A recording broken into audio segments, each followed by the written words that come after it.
My father didn't ask whether my 11-year-old daughter would live. He looked past the oxygen mask and whispered, "Is Atlas okay?" My hands went cold. His retired K9 had been found pressed against Eliza in a flooded drainage cut after Dad sent her into a thunderstorm over her cousin's lie. Then he saw me beside the bed. His face drained. You can't be here. How did you get back?" An hour later, 2 sheriff's deputies stepped through the ER doors, and Dad stopped looking at me. "Wherever you're listening from, I hope you're doing okay. Stay with me to the end. Because what I learned that night changed the way I understood my own family. And if stories like this mean something to you, I'd be grateful if you subscribe to the channel." 15 minutes before my father walked into that emergency room, I had still been wearing my army boots. There was dried red Georgia clay around the seams, pale dust on the toes, and a dark streak of rainwater climbing one pant leg where I had crossed the hospital parking lot too fast to notice the puddles. My duffel bag was still locked in my truck. I had not been home. I had not showered.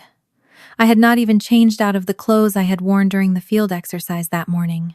By the time a nurse brought me through the double doors, everything I had expected to do that evening surprise Eliza, heat up whatever leftovers Mom had saved, I listened to my daughter complain that Atlas had stolen her place on the couch again, had been reduced to one requirement: keep walking until I could see her. Eliza looked smaller under hospital blankets than she ever had asleep in her own bed. The warming system beneath them made the fabric rise slightly around her shoulders. An oxygen mask covered most of her face. Someone had cleaned the mud from her cheeks, but a brown crescent remained along her hairline, caught between strands of dark hair that had dried into stiff little ropes. There was a scrape near one temple, and another across the back of her hand. Every few minutes, the nurse touched her shoulder, said her name, checked how easily she responded, then watched the monitor before adjusting something I did not understand quickly enough to ask about. I had spent years learning what to do when a truck was late, a shipment went missing, a schedule collapsed, or 6 people were suddenly depending on equipment that should have arrived the day before. In my civilian job, I coordinated logistics for a hospital system. In the Guard, I had learned to separate what was urgent from what was merely loud. Facts first, sequence second, action third. None of it helped when the patient was my child. The pediatric team had given me the important pieces without drowning me in terminology. Eliza had been dangerously cold after prolonged exposure to rain and runoff. Her oxygen level had been too low when EMS reached her, and dirty water had gotten into her airway. She had a concussion and would need close observation. There were no major fractures. That last sentence was supposed to be good news, and I knew enough to recognize it as such. But my eyes kept returning to the oxygen mask. Her fingers lay palm up beside her hip. I slid 2 of mine beneath them without disturbing the IV tubing. They were warmer than when I had first arrived. That became my entire world for a while, not the monitors.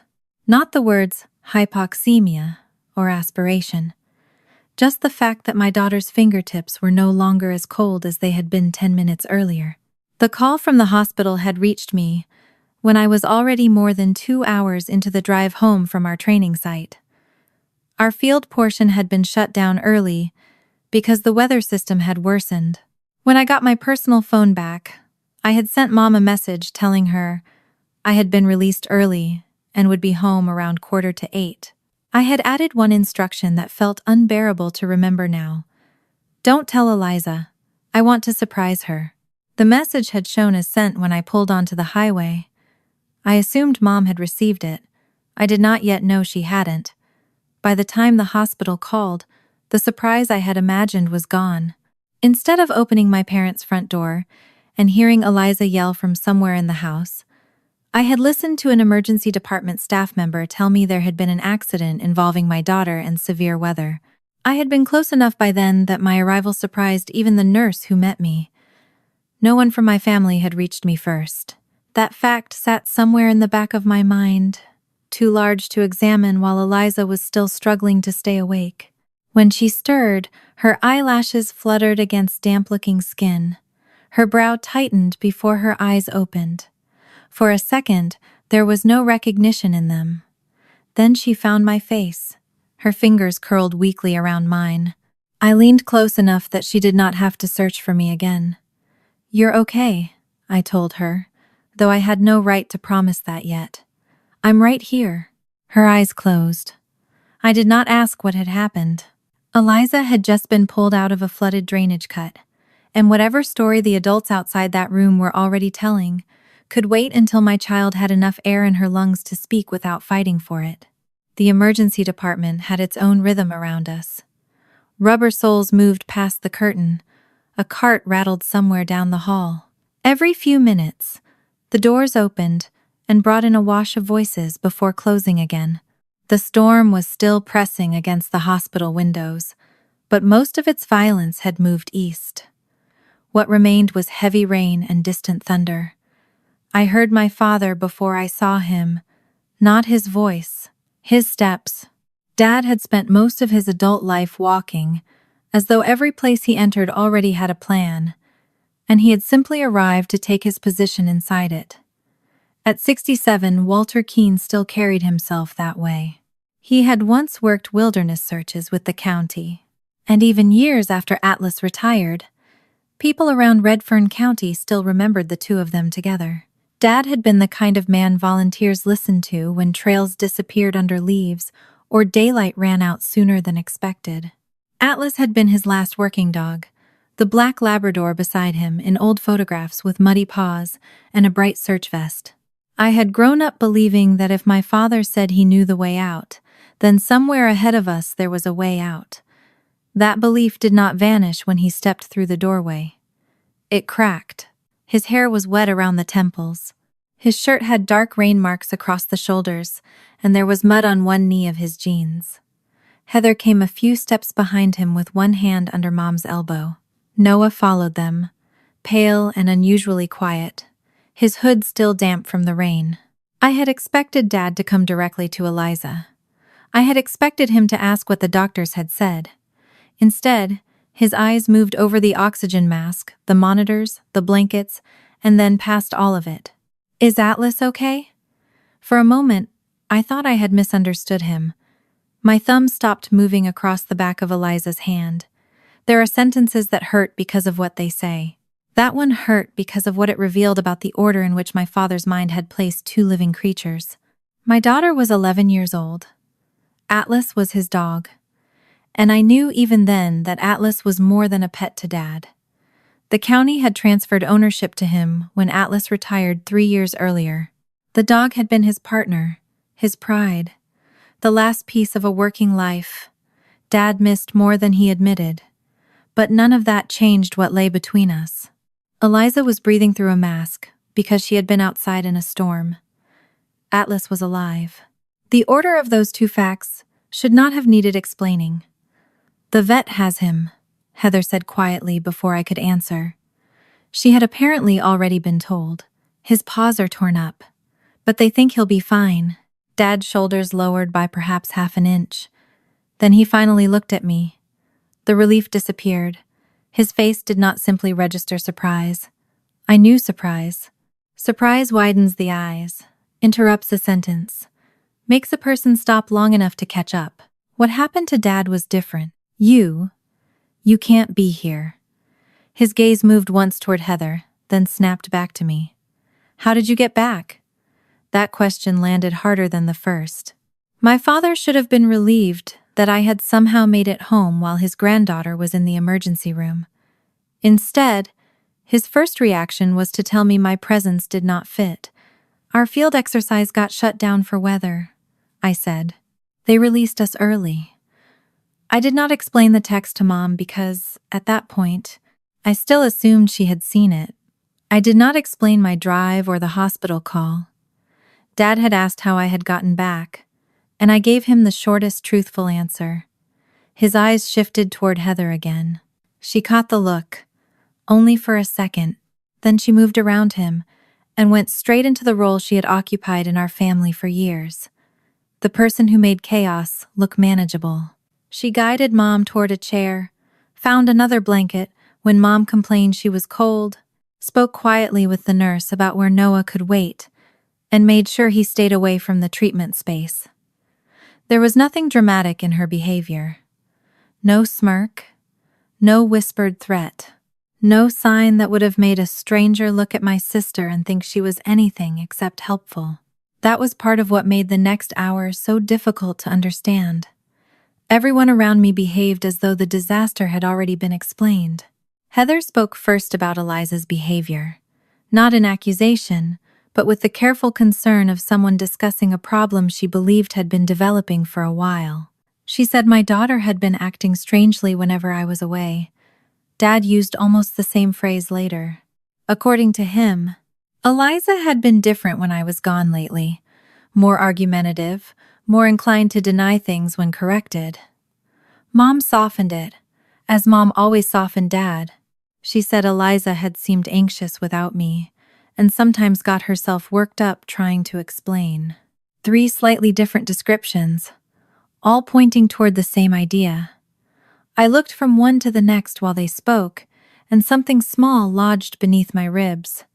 I had heard concerns about Eliza before. She was a Laven. She had modes. She could get sharp when she thought someone was being unfair, and once she believed a rule made no sense, she possessed the exhausting persistence of a small appellate court. I loved that about her, more often than it irritated me. But this was different. My family was not describing individual moments. They were describing a version of my daughter. And somehow that version seemed to exist most clearly when I was not there to see it. Heather kept her voice low. She told me the whole thing had begun with Atlas slipping out through the rear gate. Noah had said Eliza was responsible. Dad had confronted her. Eliza denied it. The argument had escalated. What came next was harder to hear. Dad had told her that if she had let Atlas out, she could bring him back. He had sent an 11-year-old child outside while a severe thunderstorm warning was active. Even then, Heather tried to shape the edges. The flooding had not been bad yet, she said. Atlas rarely went far. Eliza knew the property and the trail. No one had expected the weather to turn as fast as it did. Each individual sentence sounded plausible if I separated it from the next. Together, they made my stomach tighten.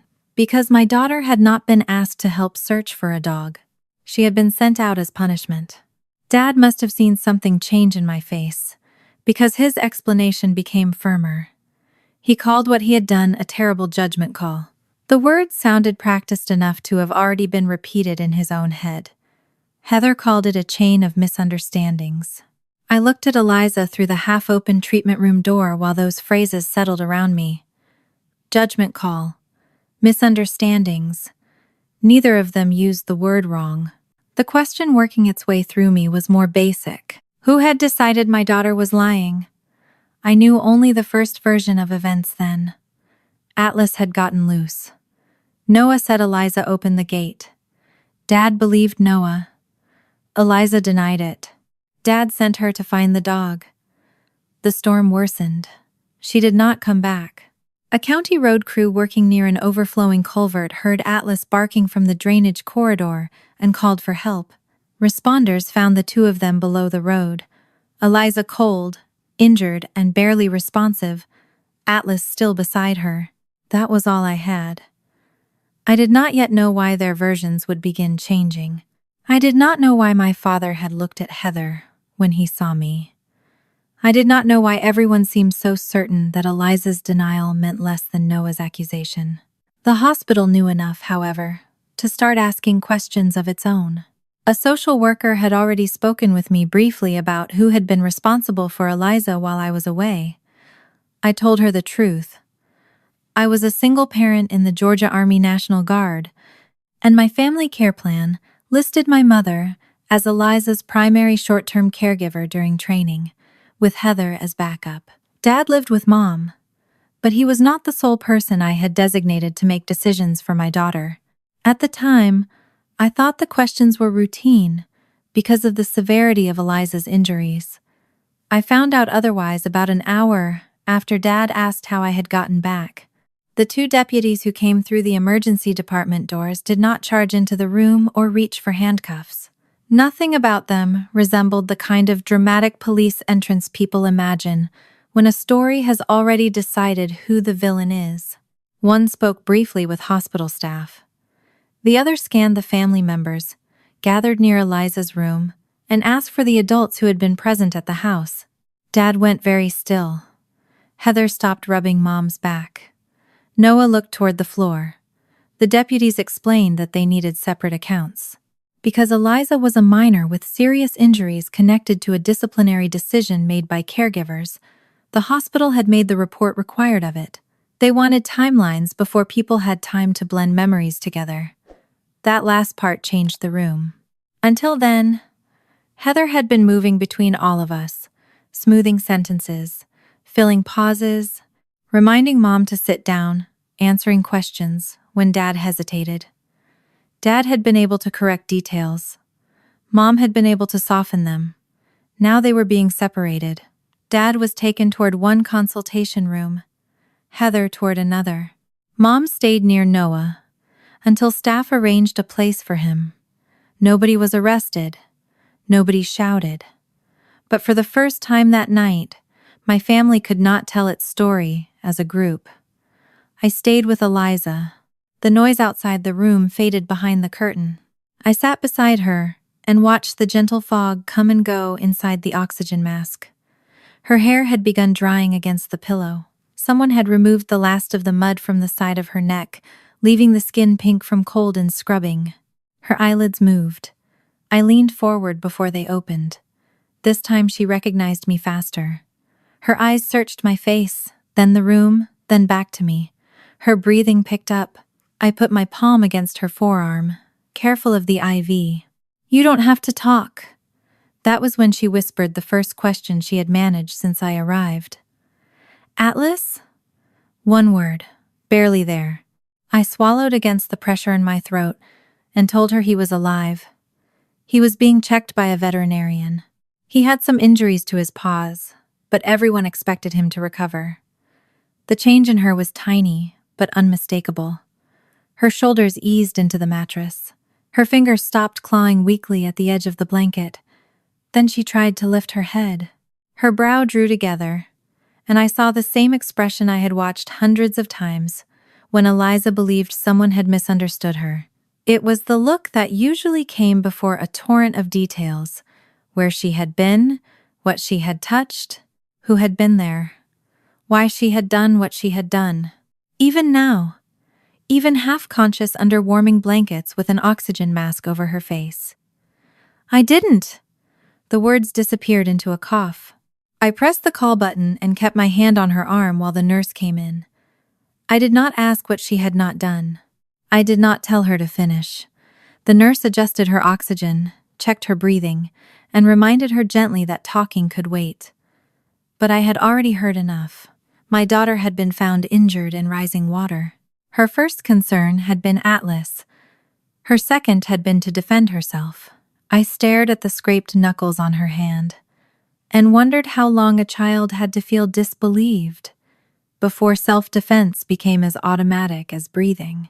By the time one of the deputies returned to speak with me, Eliza had drifted back into exhausted sleep. He did not give me everyone's statements. He did not tell me what he thought had happened. He asked factual questions about when I had been expected home, who knew my training schedule, and whether I had spoken to anyone in the family after being released early. I told him they all expected me the following afternoon and explained that I had sent Mom a message before leaving the training site. I checked my phone then and saw something I had not noticed in the rush. The delivery status had updated late. Mom had not received the message before the storm knocked service around their part of Redfern County into pieces. By the time it finally delivered, I had already been sitting beside Eliza. That explained why they had been surprised to see me. It did not explain why Dad had looked frightened. The deputy then moved carefully through the accusation about the gate. Heather had said Eliza was the last person near it before Atlas disappeared. Dad believed Noah had actually seen her open it, But Noah's wording, once someone asked him precisely what he had witnessed, was less certain. I was not in the room for his full interview. I only heard the critical fragment later when the deputy clarified it with me. Noah had been asked whether he had actually seen Eliza's hand touch the latch. His answer had been, I thought I did. Thought, not saw, not watched, not she. Opened it. Thought. One word had narrowed the entire accusation. I looked through the glass panel toward the hall. Noah was sitting several chairs away, elbows resting on his knees. His hands were clasped so tightly that the knuckles had gone pale. Heather had finished speaking with one of the deputies and was standing close to him now, bent just enough that whatever she was saying would not carry across the corridor. From where I sat, I could not hear a word. I could only watch. Heather spoke. Noah did not look at her. He stared at his own hands. A few hours earlier, I had been driving home thinking I was going to surprise my daughter. Now Eliza was sleeping under hospital blankets because my father had believed a 13-year-old boy instead of her, and the boy who had supposedly seen everything suddenly could not look his own mother in the face. For the first time that night, I stopped wondering why my father had believed Noah. I started wondering who had taught Noah what loyalty was supposed to sound like. For the first time that night, I had stopped wondering why my father believed Noah. I had started wondering who had taught Noah what loyalty was supposed to sound like. But if I am going to tell you how we reached that hospital corridor, I have to go back several months, because Eliza did not wake up one morning and suddenly become the child everyone doubted. No one announced that they had stopped trusting her. There was no family meeting, no accusation large enough to make me pull her away from my parents, no single moment I could point to later and say, that was where I should have known. What happened was quieter than that. A correction became an argument became anxiety. Anxiety became a pattern. And eventually, a pattern became a reputation that followed my daughter into rooms before she did. That was why the earliest memories were the hardest for me to revisit. My father had not always been the man standing in an emergency room, asking about Atlas before asking about Eliza. There had been a time when I trusted him with her precisely because I had watched him earn that trust. Walter was never a soft grandfather. He was not the type to crouch down and ask a child how every emotion made her feel. He showed affection by teaching. If he cared about you, sooner or later he put a tool in your hand and explained how not to hurt yourself with it. With Eliza, that tool had often been Atlas.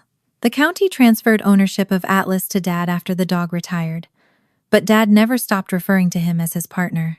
Atlas was a black Labrador with a graying muzzle, a chest still broader than most dogs half his age, and the peculiar dignity of an animal who had spent years being praised for doing difficult things, and now considered household rules optional.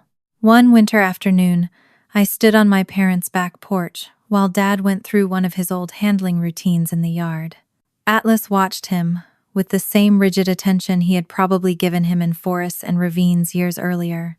Dad finally shook his head and told him, "You're retired." Atlas did not move. He kept staring at Dad as if waiting for the next command. Eliza, wrapped in a coat too bulky for her thin arms, tilted her head at the dog and said, "I don't think anyone told him." Dad snorted and told her he had been telling Atlas for 3 years. A few minutes later, Mom opened a cheese wrapper in the kitchen. Atlas broke position so fast that Eliza nearly dropped the brush she was holding. Dad looked offended on professional principle.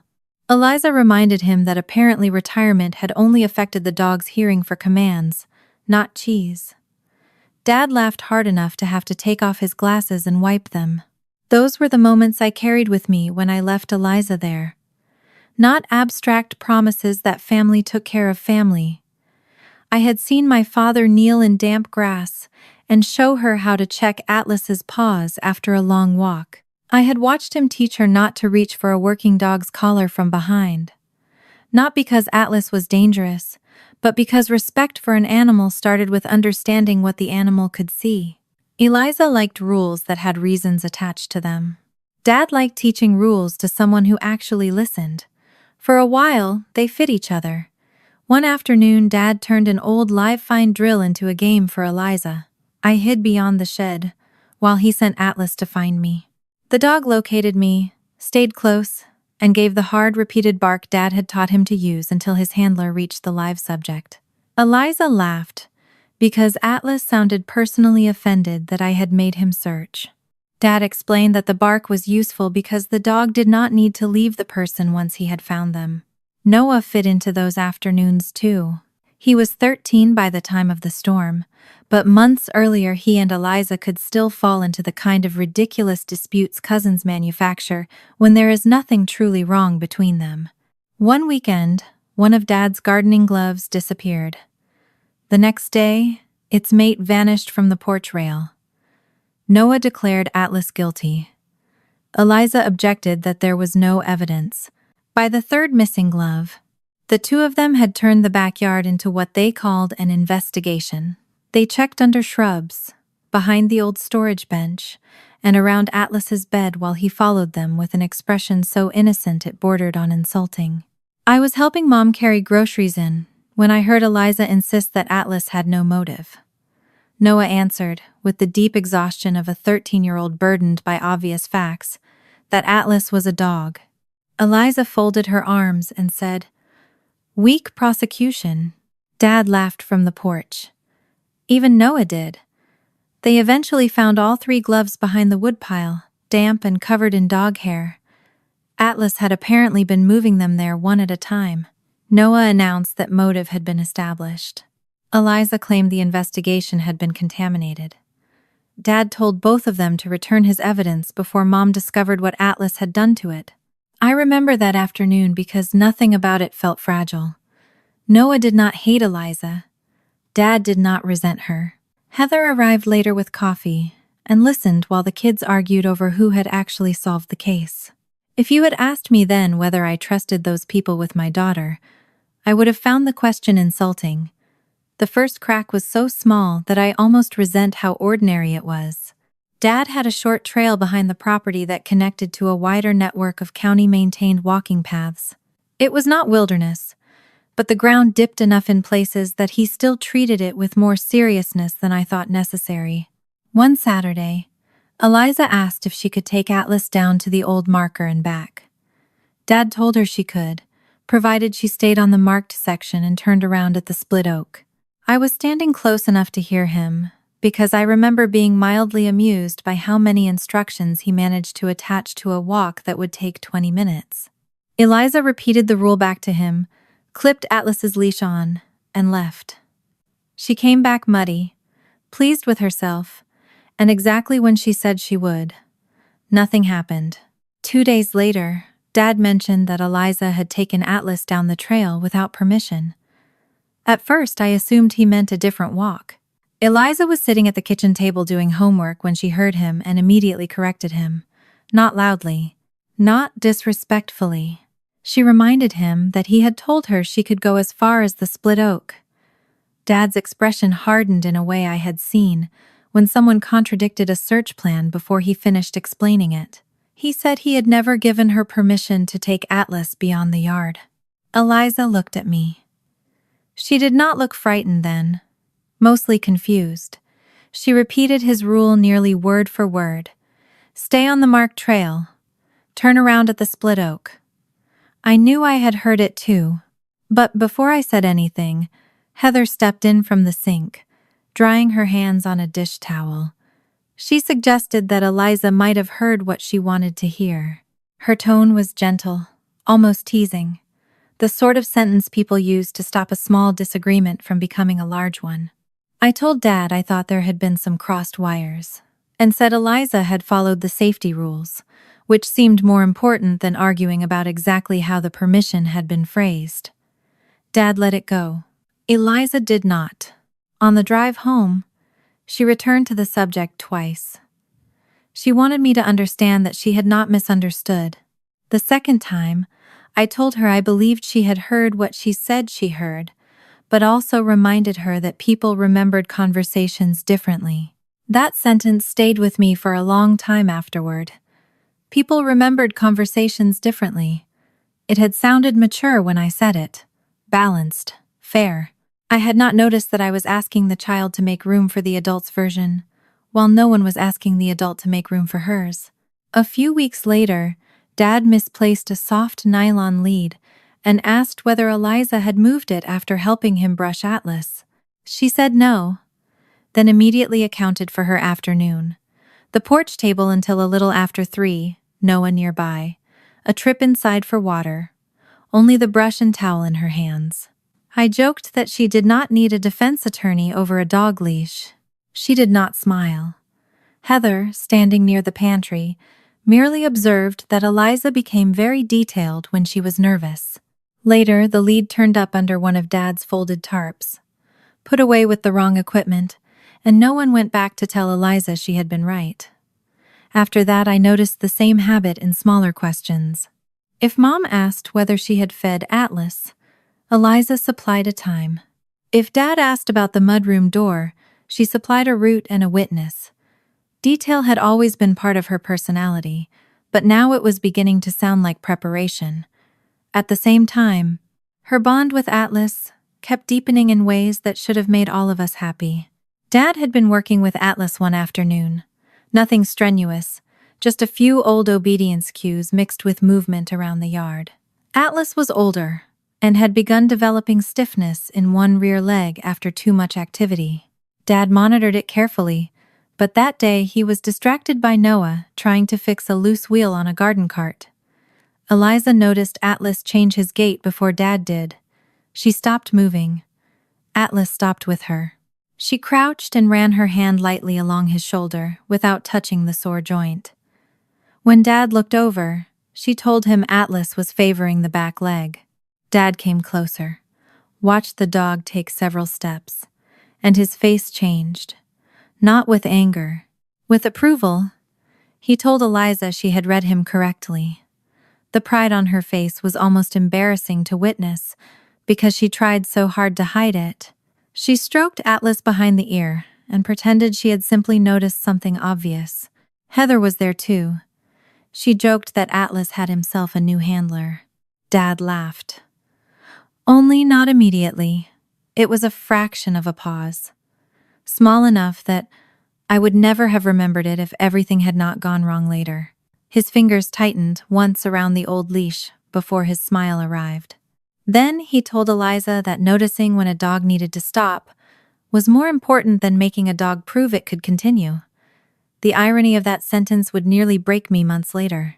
At the time, it was just another lesson from Grandpa. There were other small incidents, but none large enough to make me change my family care plan or refuse training. Eliza was not afraid of my parents' house. Dad still saved her a place beside him when he cleaned Atlas's gear. Mom kept the cereal she liked, and Heather still covered schedule changes when I worked. Eliza was not blameless in every disagreement either.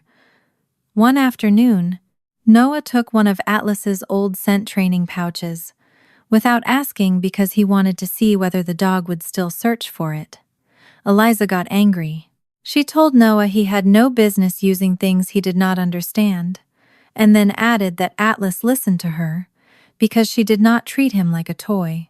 It was meaner than it needed to be. When Noah told me later, Eliza first insisted that she had not said it exactly like that. I watched her face while she tried to shave the sharpest edge off her own words. I stopped her and told her that being angry did not make her wrong about Noah taking the pouch, but it did not make every sentence she used fair either. She went quiet. Then she admitted what she had said and apologized to Noah. I thought the matter ended there. Heather did not argue with me. She did not excuse Noah either. She simply observed that when Eliza got upset, details seemed to shift around. That was the first time I heard her use that idea about my daughter, after Eliza had genuinely done something wrong. A true mistake had become evidence for a larger theory. I did not recognize that then. I thought Heather was describing the same stubbornness I already knew. Eliza hated being wrong, almost as much as Dad did. in my mind that made their clashes predictable rather than dangerous. Noah was learning something else at the same time. I saw one piece of it during a family dinner when he corrected Dad over the date of an old county search. It was a useless detail. Dad said it happened in October. Noah said September because he had seen a framed newspaper clipping in the den. Dad insisted on October. Noah pulled out his phone, apparently prepared to prove it. Heather stopped him. She did not scold him at the table. Later, while I was carrying plates into the kitchen, I passed the hall and heard enough of her quiet explanation to understand the point. Grandpa had spent his life being the person other people trusted, she told Noah. There was no kindness in making him doubt himself over something small. Family did not need to win every correction. I did not think much of it. Some part of me even agreed that not every inaccurate date required a courtroom. What I missed was the rule underneath Heather's words. If Grandpa remembered something one way, protecting his version could be framed as kindness. Noah was old enough to understand loyalty and young enough to confuse loyalty with agreement. By the time my August training period approached, I had noticed enough tension to ask Eliza more directly whether she felt okay staying with my parents. The night before I packed, she sat cross-legged on my bed, while I arranged everything in rows with the kind of precision that had become a family joke. Socks together, chargers coiled, paperwork sealed, boots checked twice. Eliza watched for several minutes before telling me, "You pack like the apocalypse filed paperwork." I looked at her over a stack of t-shirts. Atlas, who had been lying at the foot of the bed, chose that exact moment to shove his head into my open duffel and begin investigating. I told Eliza I had apparently packed a retired search dog too. She laughed and tried to pull him back by the shoulders. Atlas resisted just enough to make it undignified for everyone. It was one of the last uncomplicated laughs I remembered before the storm. Once the bag was closed, I went over the plan the same way I always did. Mom Carol was my primary short-term caregiver under my family care plan. Heather was the backup. Emergency contacts were where they always were. My civilian supervisor had the proper number. My unit had the family information it needed. Eliza had my parents, Heather, and people nearby who had known her for years. I asked whether she was okay staying there. Her first answer was yes. Then she picked at a loose thread on the blanket. She did not tell me she was scared. She did not ask me to cancel training. Eliza understood more about my work than I sometimes wanted an 11-year-old to understand. She knew leaving did not mean I preferred being away.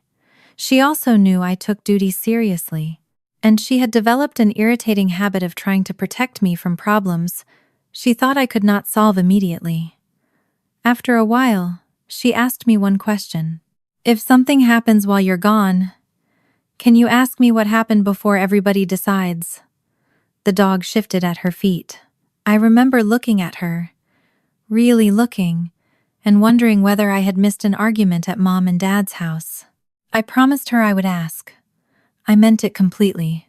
That was the cruelest part.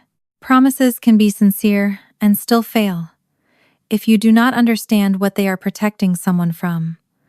The next evening, the night before I was due to leave, Dad asked Eliza where she had put his dog whistle. We were at my parents' house. Dad kept the whistle with a few older pieces of Atlas's gear, though he rarely used it anymore. He had gone looking for it and could not find it where he believed he had left it. Eliza said she had not moved it. Dad insisted he had seen her handling things near the shelf. I was standing close enough to watch my daughter's posture change. Her shoulders rose. Her hands opened at her sides, empty, as though showing him she was not hiding anything even then. She started explaining. She had touched Atlas's brush earlier. She had moved one towel because it had gotten damp. She had never picked up the whistle. Dad's voice sharpened. I checked the shelf, the drawer below it, and a small basket by the mudroom. Nothing. Heather came in while we were still looking. She listened just long enough to understand what the argument was about, then shut the whole thing down with a sentence that sounded sensible at the time. "It's a whistle. Don't make Dad doubt himself over something this small." The room went quiet. I remember Eliza's face more clearly than I remember Dad's. Her mouth tightened, but she did not argue again. I told her we would find it eventually. Dad muttered that objects did not move themselves. Mom changed the subject. Within minutes, everyone was doing something else. I never saw where the whistle actually was that night. I never saw anyone find it. All I knew was that Eliza had denied moving it. Dad believed she had, and Heather had somehow made the real problem, not the missing whistle, but the possibility that Eliza might make my father question his own memory. Late that night, I went looking for Eliza because she had not come upstairs when I expected. I found her sitting on the back steps with Atlas pressed against one side of her. The yard was dark beyond the porch light. She had one hand buried in the loose fur at his neck. Atlas's head rested against her leg, eyes half closed, content with the silence. I stayed just inside the doorway at first. Eliza did not know I was there. She scratched slowly behind Atlas's ear, then lowered her forehead for a second, against the top of his head. "At least you don't ask me to remember things your way." I thought it was the kind of irritated sentence a child says to a dog after arguing with adults. Months later, standing beside her hospital bed, I finally understood that it had been a warning. By the time the hospital windows began turning from black to the gray-blue of early morning, Eliza had made it through the most dangerous stretch of the night. That did not mean she was well.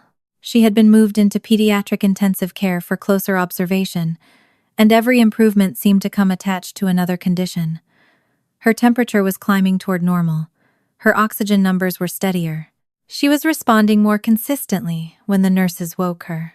But she still drifted in and out, her thoughts coming back in fragments before exhaustion pulled them under again.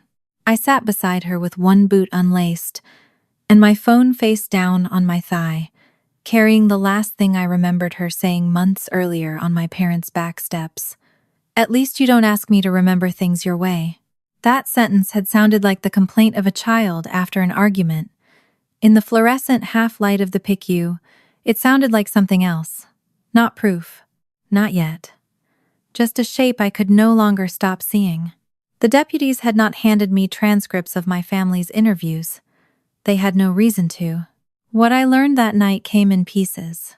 Questions they asked me afterward, facts they needed clarified, things my mother told me once she had stopped trembling enough to put events in order, and statements my father or Heather repeated while trying to explain themselves. I had spent my adult life working with timelines.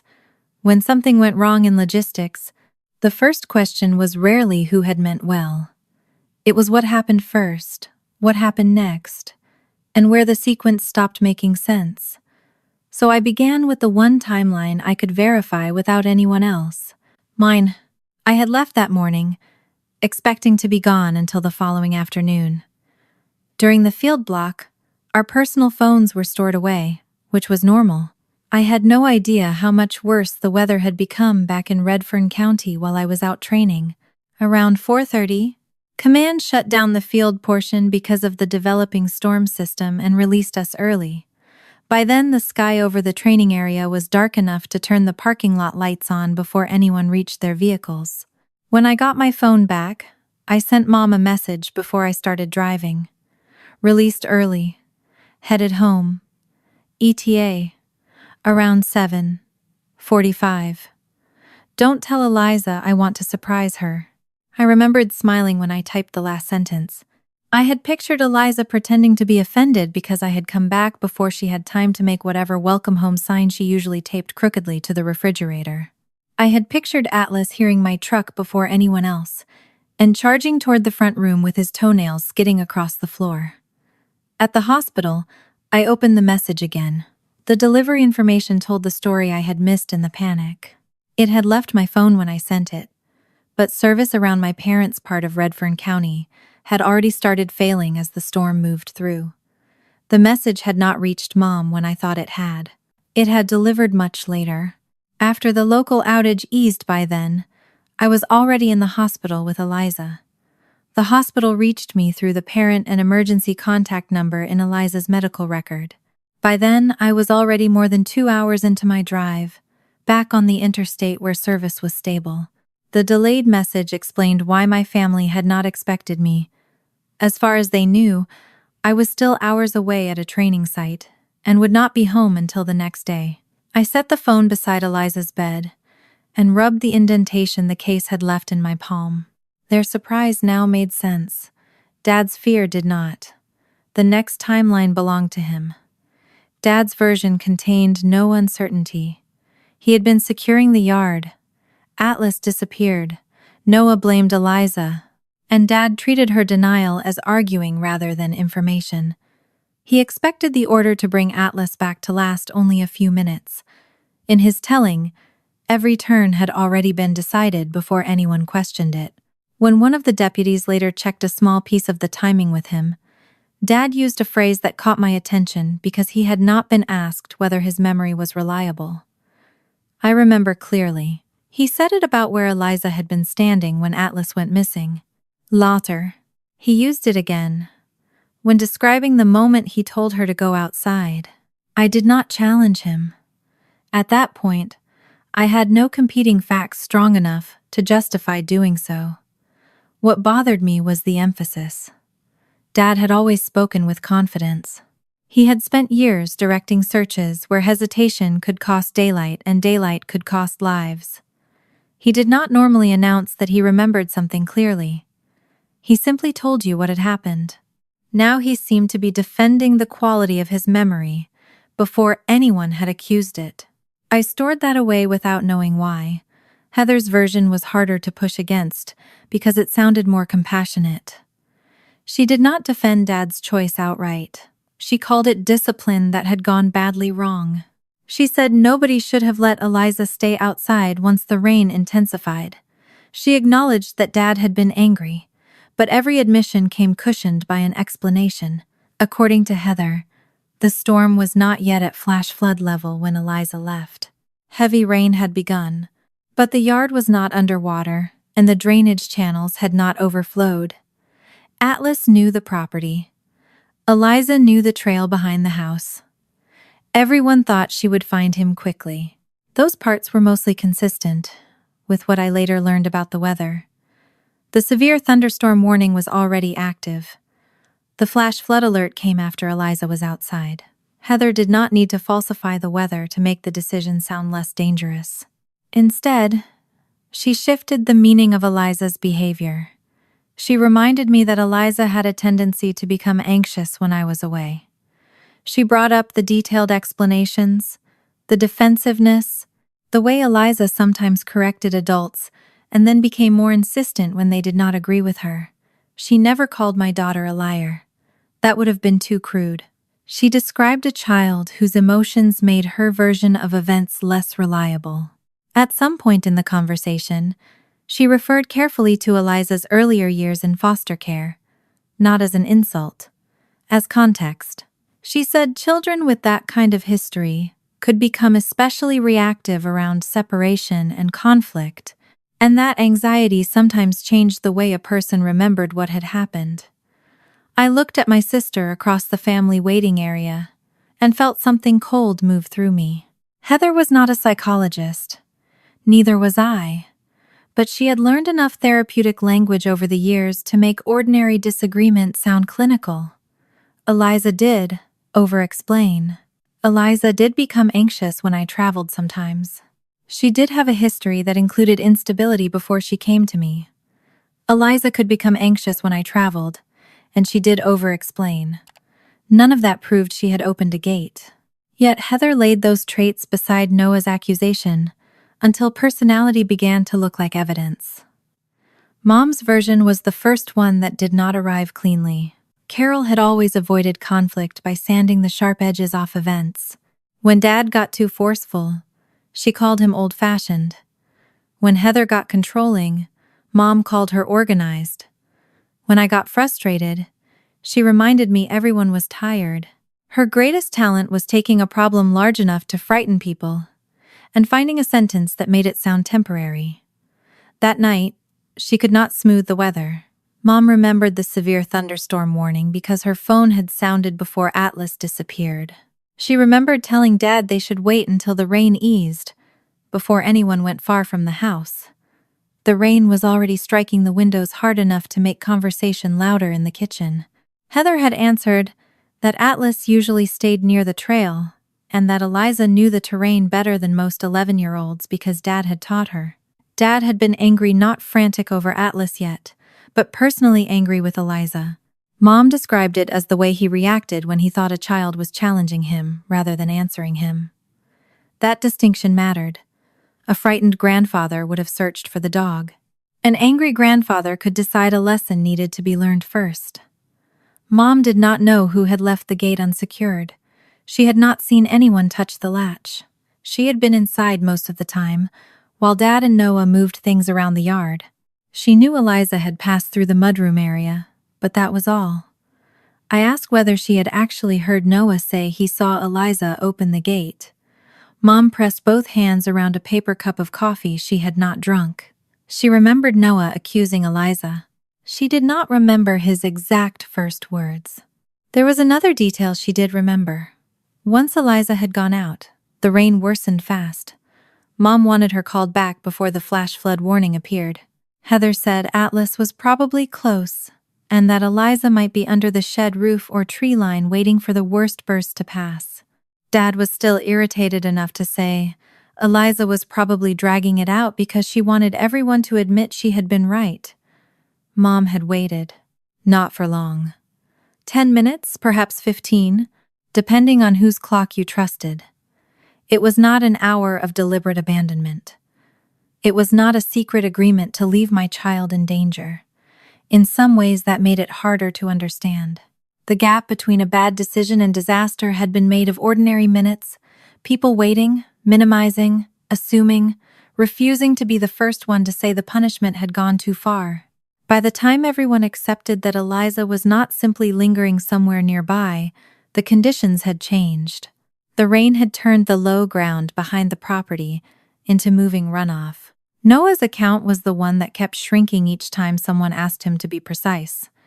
He admitted he had said Eliza was near the gate. He admitted he had blamed her when Atlas disappeared. But when the deputy separated what Noah had seen from what he had assumed, the certainty collapsed. Had he seen Eliza touch the latch? I thought I did. That was the answer I had already heard about in the ER. By morning, I understood there was another part. Noah still insisted Eliza had once bragged that Atlas listened to her better than he listened to Grandpa. That sentence bothered me more than his uncertainty about the latch. Not because it sounded impossible, because it sounded engineered for Dad. Walter Keene had spent years training search dogs. Atlas was not merely the animal sleeping by his chair at night. He represented competence, history, the part of Dad's life in which people trusted his judgment when they were frightened and lost. Eliza had become good with Atlas because Dad had taught her. He had once been proud of that. But telling Dad that an 11-year-old girl believed his own retired K9 preferred her commands to his did something very specific. It turned a missing dog into disrespect. And disrespect was the fastest way to make my father stop listening. I did not know whether Noah understood all of that. At 13, he knew enough about Grandpa to know what bothered him. That was different from understanding every consequence. But the sentence was too accurate a weapon to ignore. The rescue facts came later that morning, and they changed another part of the story. Until then, the family version made it easy to picture Eliza storming off angrily, wandering farther than she should have, perhaps refusing to return immediately because she wanted to prove a point. That was not what the terrain suggested. A county road maintenance crew had already been dispatched along County Road 14 because branches were coming down, and one culvert had started backing up. The drainage cut where Eliza and Atlas were found sat only a few hundred yards from the road corridor, below a wooded slope that carried runoff rapidly once the ground became saturated. A supervisor who had been there spoke with hospital staff and later gave the investigators the basic rescue sequence. I did not need every technical detail. The part that mattered was simple. Eliza had not been sitting somewhere sulking. She and Atlas had been trying to get out. The mud on Eliza's clothing was heavier along one side and up her forearms. Atlas's paw pads were raw from gripping wet ground.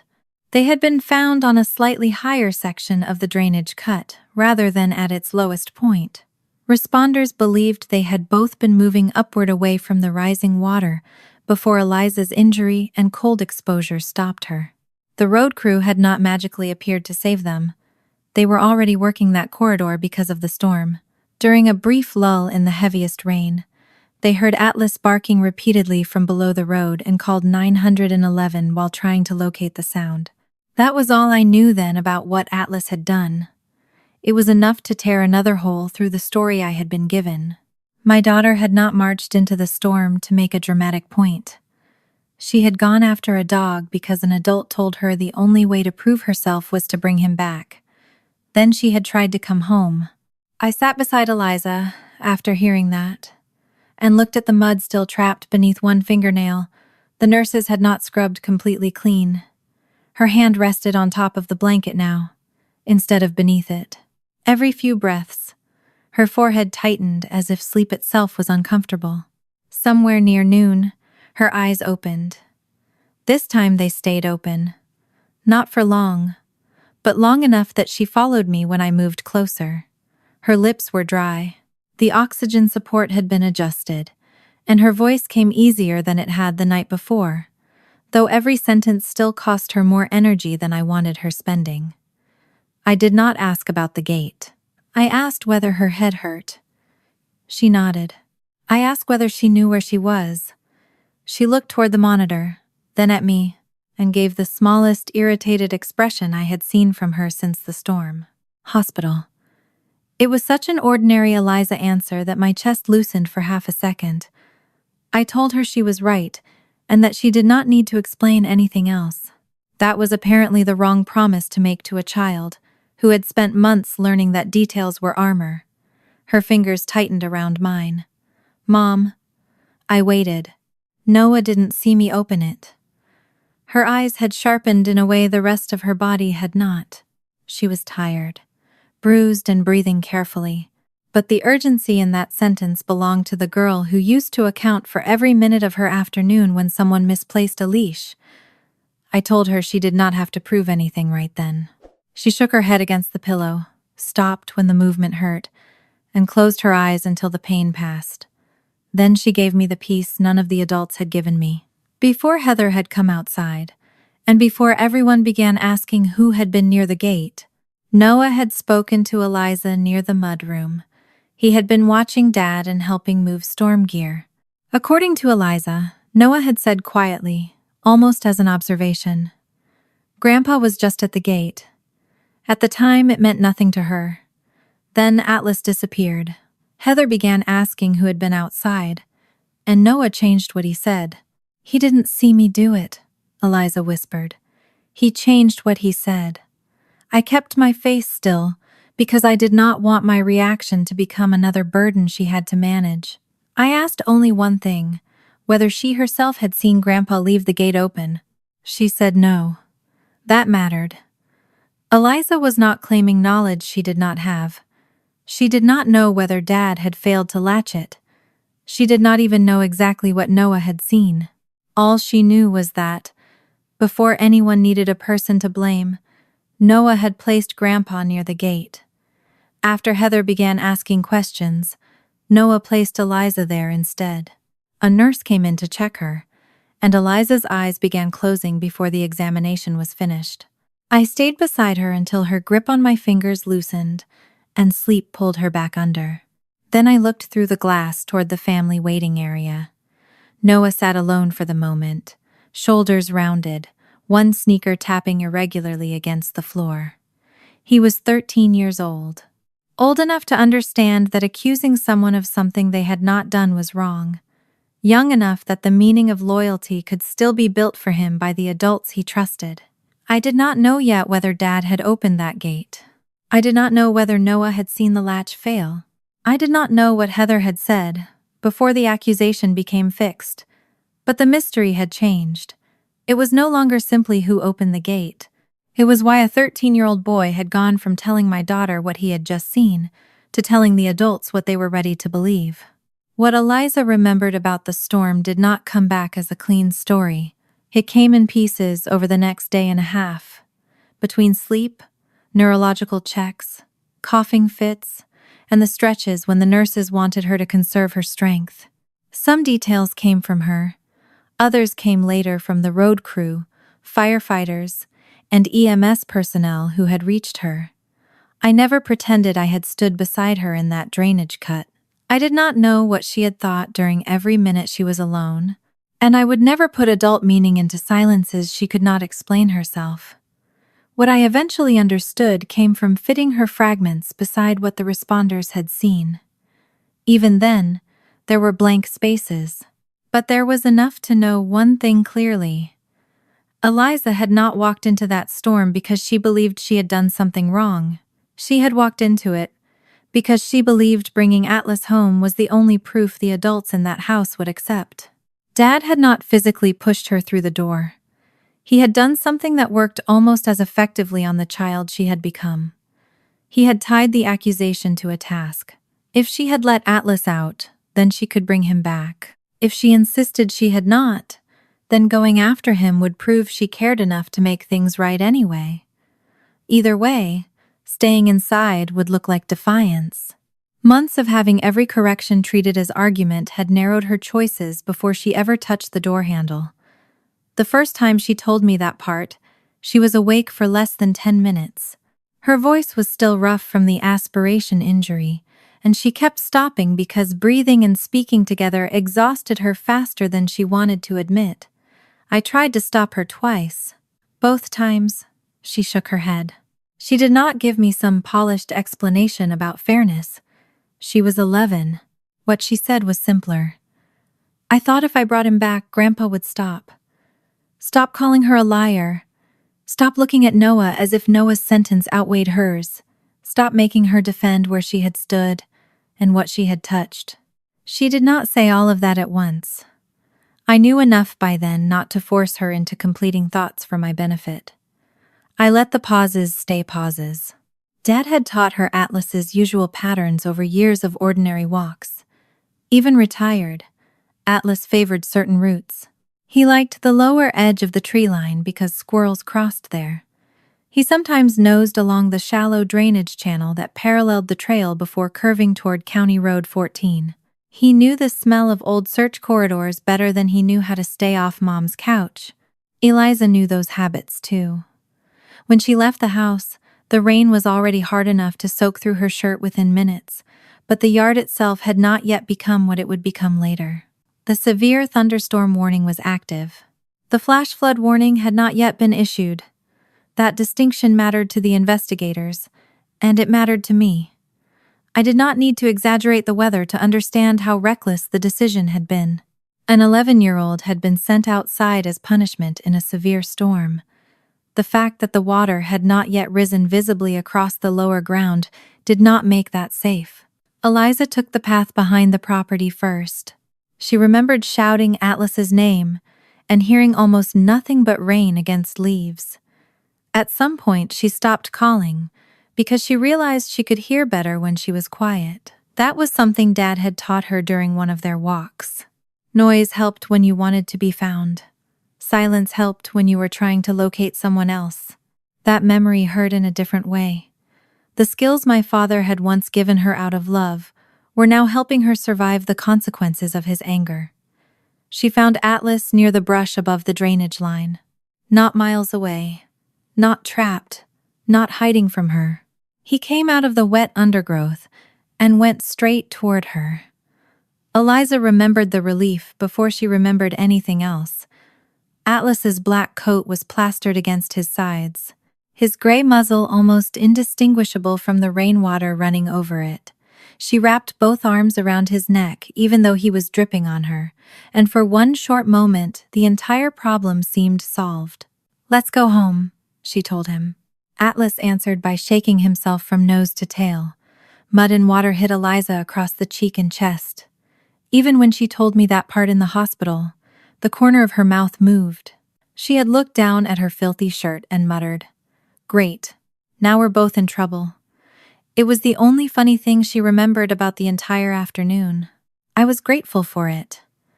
Not because the story needed lightness, but because it reminded me that before everything became frightening, there had been one ordinary second in which my daughter was simply a kid annoyed because a wet dog had sprayed mud in her face. Then they turned toward home. The landscape had already changed. In the foothills, flooding did not need to arrive as a wall.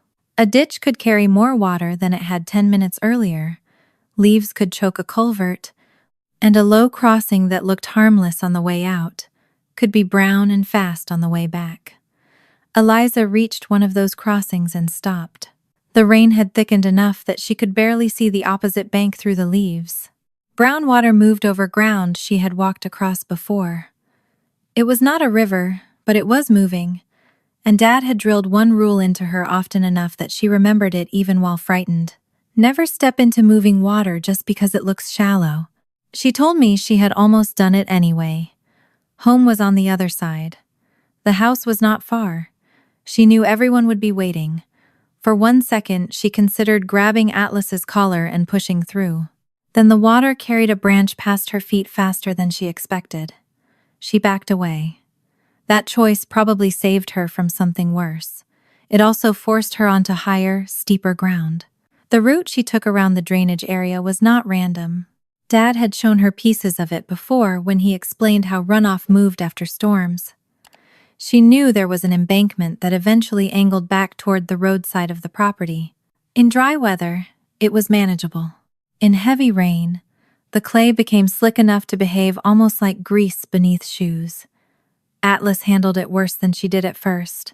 He was 8 years old, still strong, but no longer the tireless working dog Dad remembered from photographs. The stiffness in his rear leg became more obvious when the ground tilted. Eliza saw him lose footing once and scramble. She could have kept moving. Instead, she went back down several steps. That was the part that stayed with me most painfully when she described it. The adults had sent her outside because they believed she had failed the dog. Yet when the dog actually needed help, she did not hesitate. She got behind Atlas, one hand against his shoulder and the other near the loose skin above his chest, helping him find purchase rather than trying to haul his weight. She knew better than to drag him by the collar. Dad had taught her that too. Atlas climbed. Eliza tried to follow. Her right shoe slipped. She remembered the sensation more clearly than the fall itself. The ground disappearing under one foot, her hand reaching for roots that pulled free, Atlas turning above her. Then impact. Her shoulder struck first. The side of her head hit something hard enough that the world broke apart. That was where her memory became unreliable in the honest way. Memories sometimes do after injury.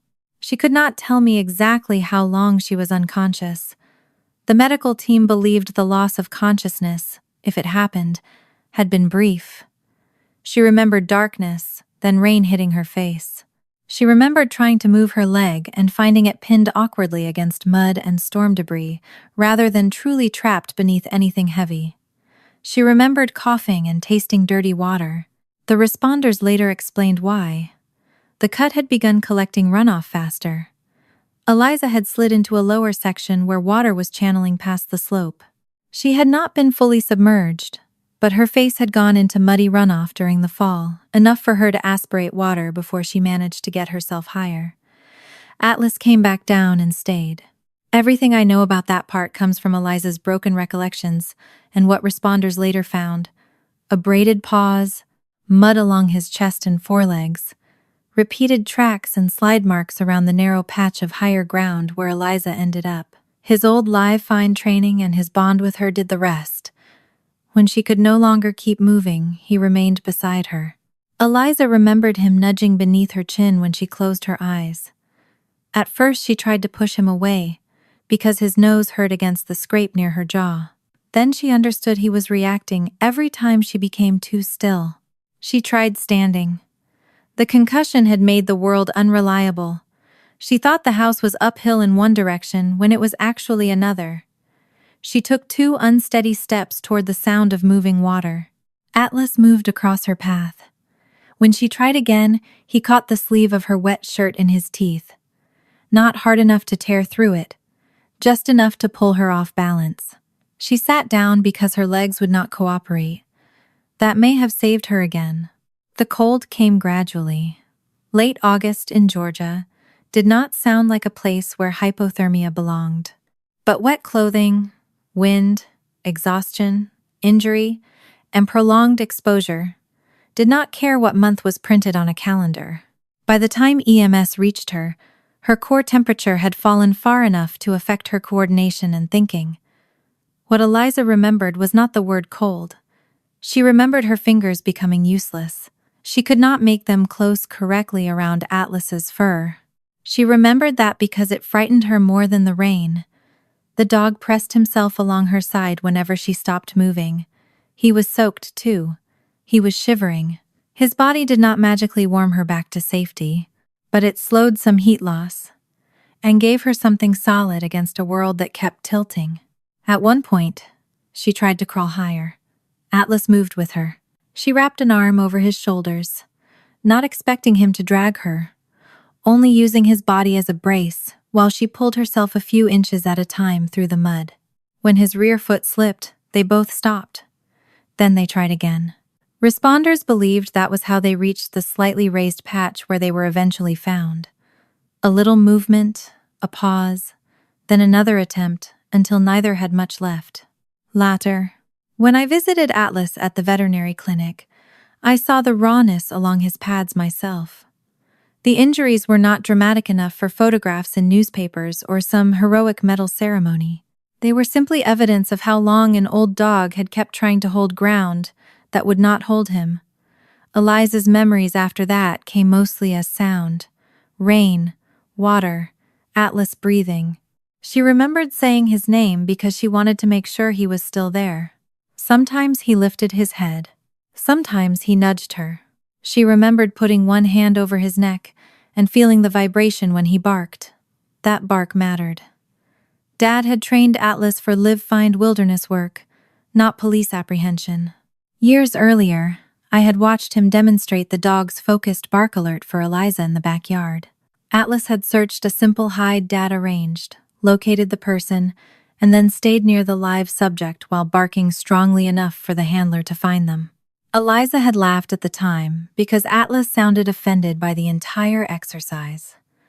Now that old training became the difference between being somewhere in a flooded drainage corridor and being a location someone could pinpoint.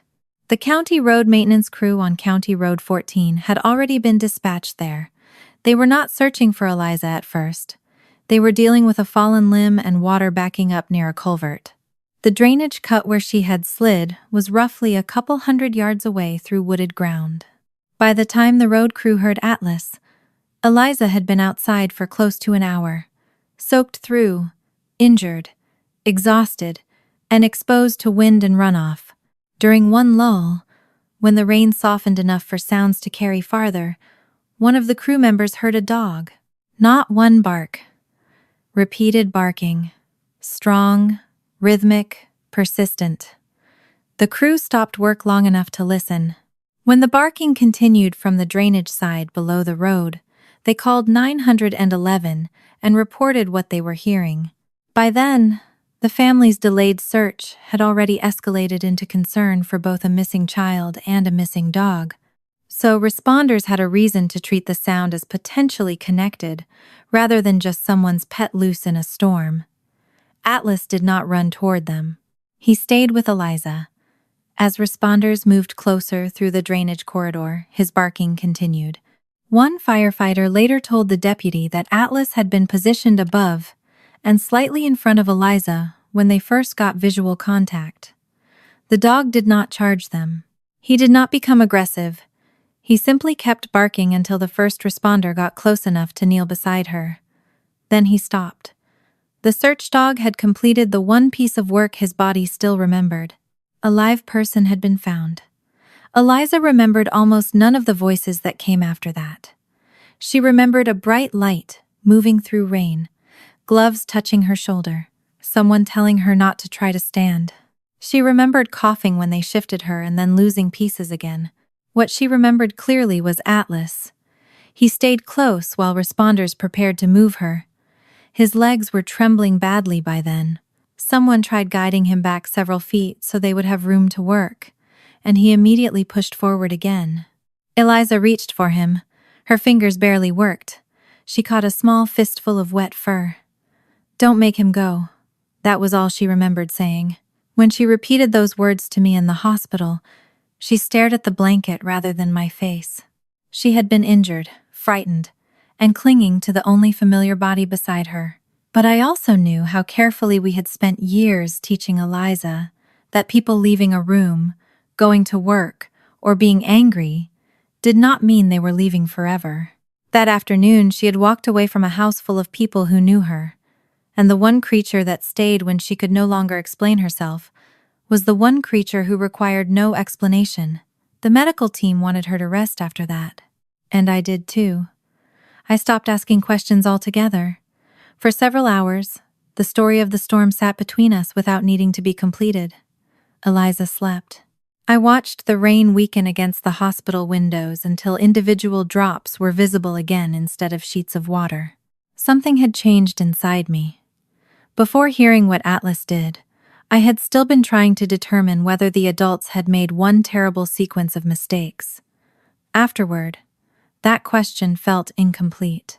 The danger had not begun when Eliza slipped. It had begun when bringing Atlas home became the price of being believed. By late afternoon, she was awake longer. Her voice was still hoarse, but she had enough energy to complain that the hospital gelatin tasted like a red idea, which was such a specifically Eliza description that I nearly laughed into my hand. I did not tell her how relieved I was to hear her dislike something ordinary. She ate 2 spoonfuls and abandoned the rest. I thought we were finished talking about the storm for the day. Then she turned her head toward me. There was a delay before she spoke, the kind that told me she had been carrying the question longer than she had been asking it. "Mom?" I put down the cup of water I was holding. "Did Aunt Heather tell Noah not to say Grandpa was at the gate?" My hand stopped against the plastic table. I did not ask her how she could possibly think something like that. I had learned enough by then not to treat a child's question as evidence of confusion, simply because I did not yet understand its source. I asked why she was asking. Eliza's gaze drifted toward the window before returning to me. "Because I heard her tell him, 'Don't make Grandpa doubt himself.'" The words were quiet. Their effect was not. For months, I had thought Heather was teaching the children to respect my father. Sitting beside Eliza's hospital bed, I began to wonder whether she had been teaching them something else entirely. For months, I had treated each disagreement as its own small irritation. After Eliza repeated Heather's words, "Don't make Grandpa doubt himself," they stopped looking separate. Dad remembered something one way. Eliza remembered it differently. Heather reframed her explanation as anxiety or argument, and Mom urged everyone to let it go. What lingered afterward was rarely the possibility that Dad had been wrong. It was the memory that Eliza had made another situation difficult. There was no dramatic evidence wall to build. Most of what had happened lived in conversations too ordinary for anyone to preserve, which was precisely why the pattern had been easy to miss. I began with Mom. Carol had spent most of the morning moving between Eliza's room and a hardback chair near the nurse's station. She looked 10 years older than she had when I left for training. Her hair, usually brushed into place no matter how early the hour, had flattened on one side from leaning against the wall. She had been wearing the same pale sweater since the night before. A coffee stain had dried near one cuff. When Eliza fell asleep again, I asked Mom to walk with me. We did not go far. I had no intention of leaving the floor. We stopped near a bank of windows at the end of the corridor, where the storm had finally cleared enough for sunlight to find the wet parking lot. Cars below reflected in shallow puddles. Somewhere behind us, a monitor alarm sounded and stopped. I asked Mom whether she remembered the afternoon Dad accused Eliza of feeding Atlas twice. Her reaction told me she did. Months earlier, Dad had become irritated when Atlas left half his dinner untouched. He insisted Eliza must have fed him that morning, after being told not to, because Atlas had already eaten more than once. Eliza denied it and immediately began giving the kind of precise account that had become normal for her. She had arrived after breakfast. Mom had been with her. She had filled Atlas's water bowl, not the food bowl. Heather had laughed softly and said Eliza probably forgot giving him a handful of kibble. It had lasted less than 5 minutes.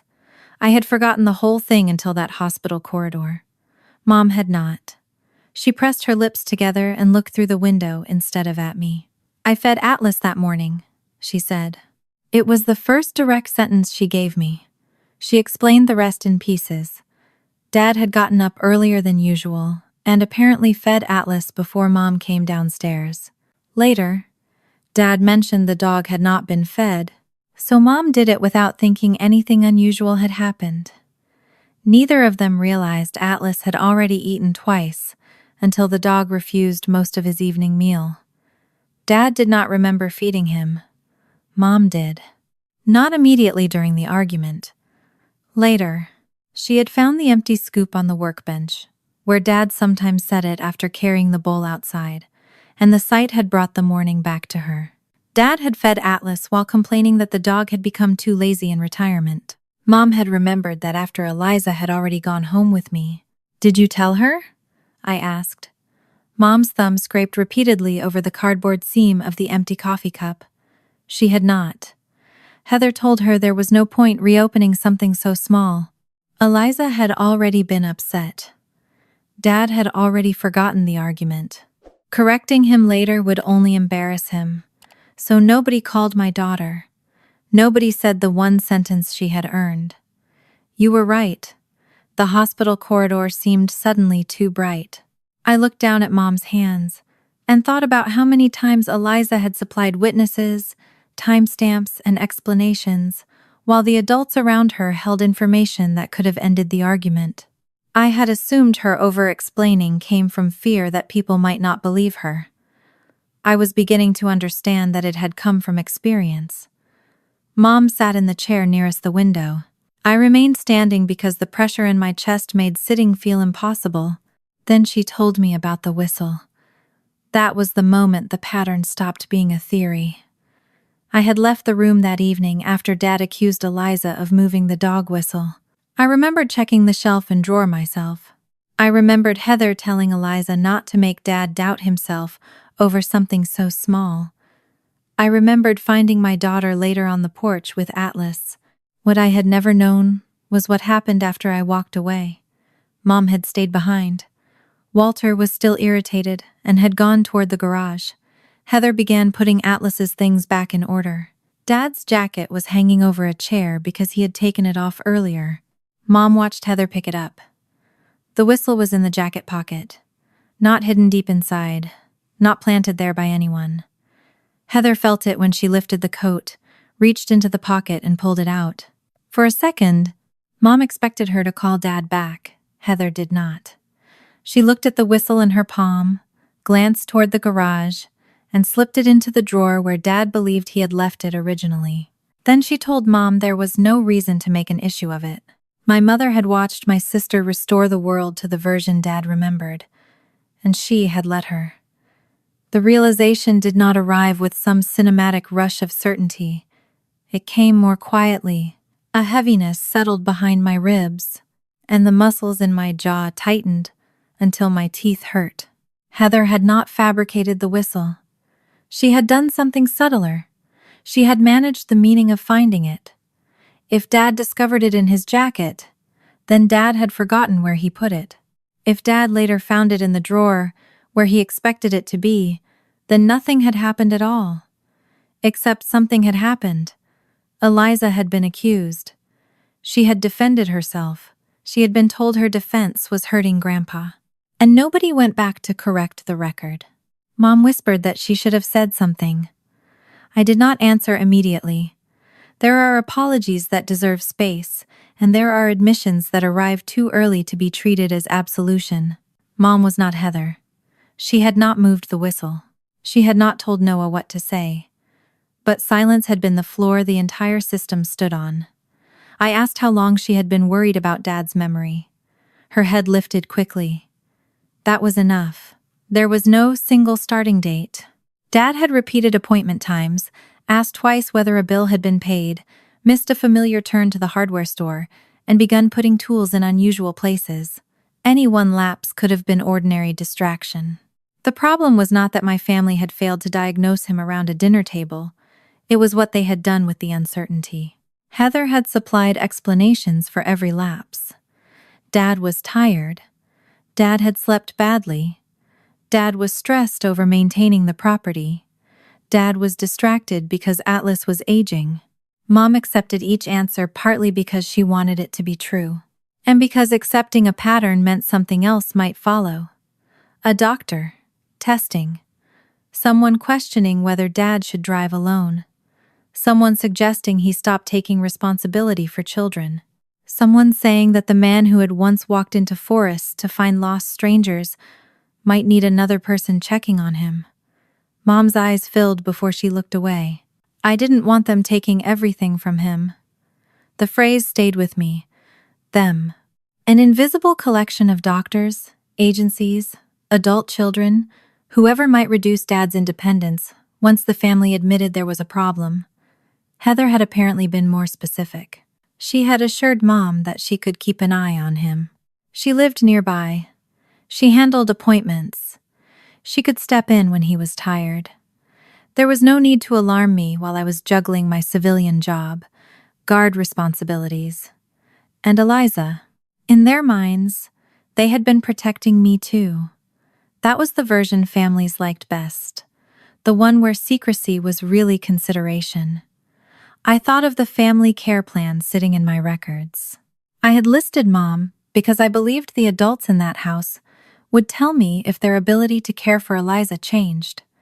They had decided I did not need to know.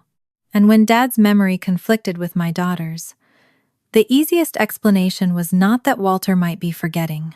It was that Eliza was complicated. Heather had even given them language for it. I remembered how she spoke in the hospital about Eliza's years in foster care, about anxiety, separation, and memory under stress.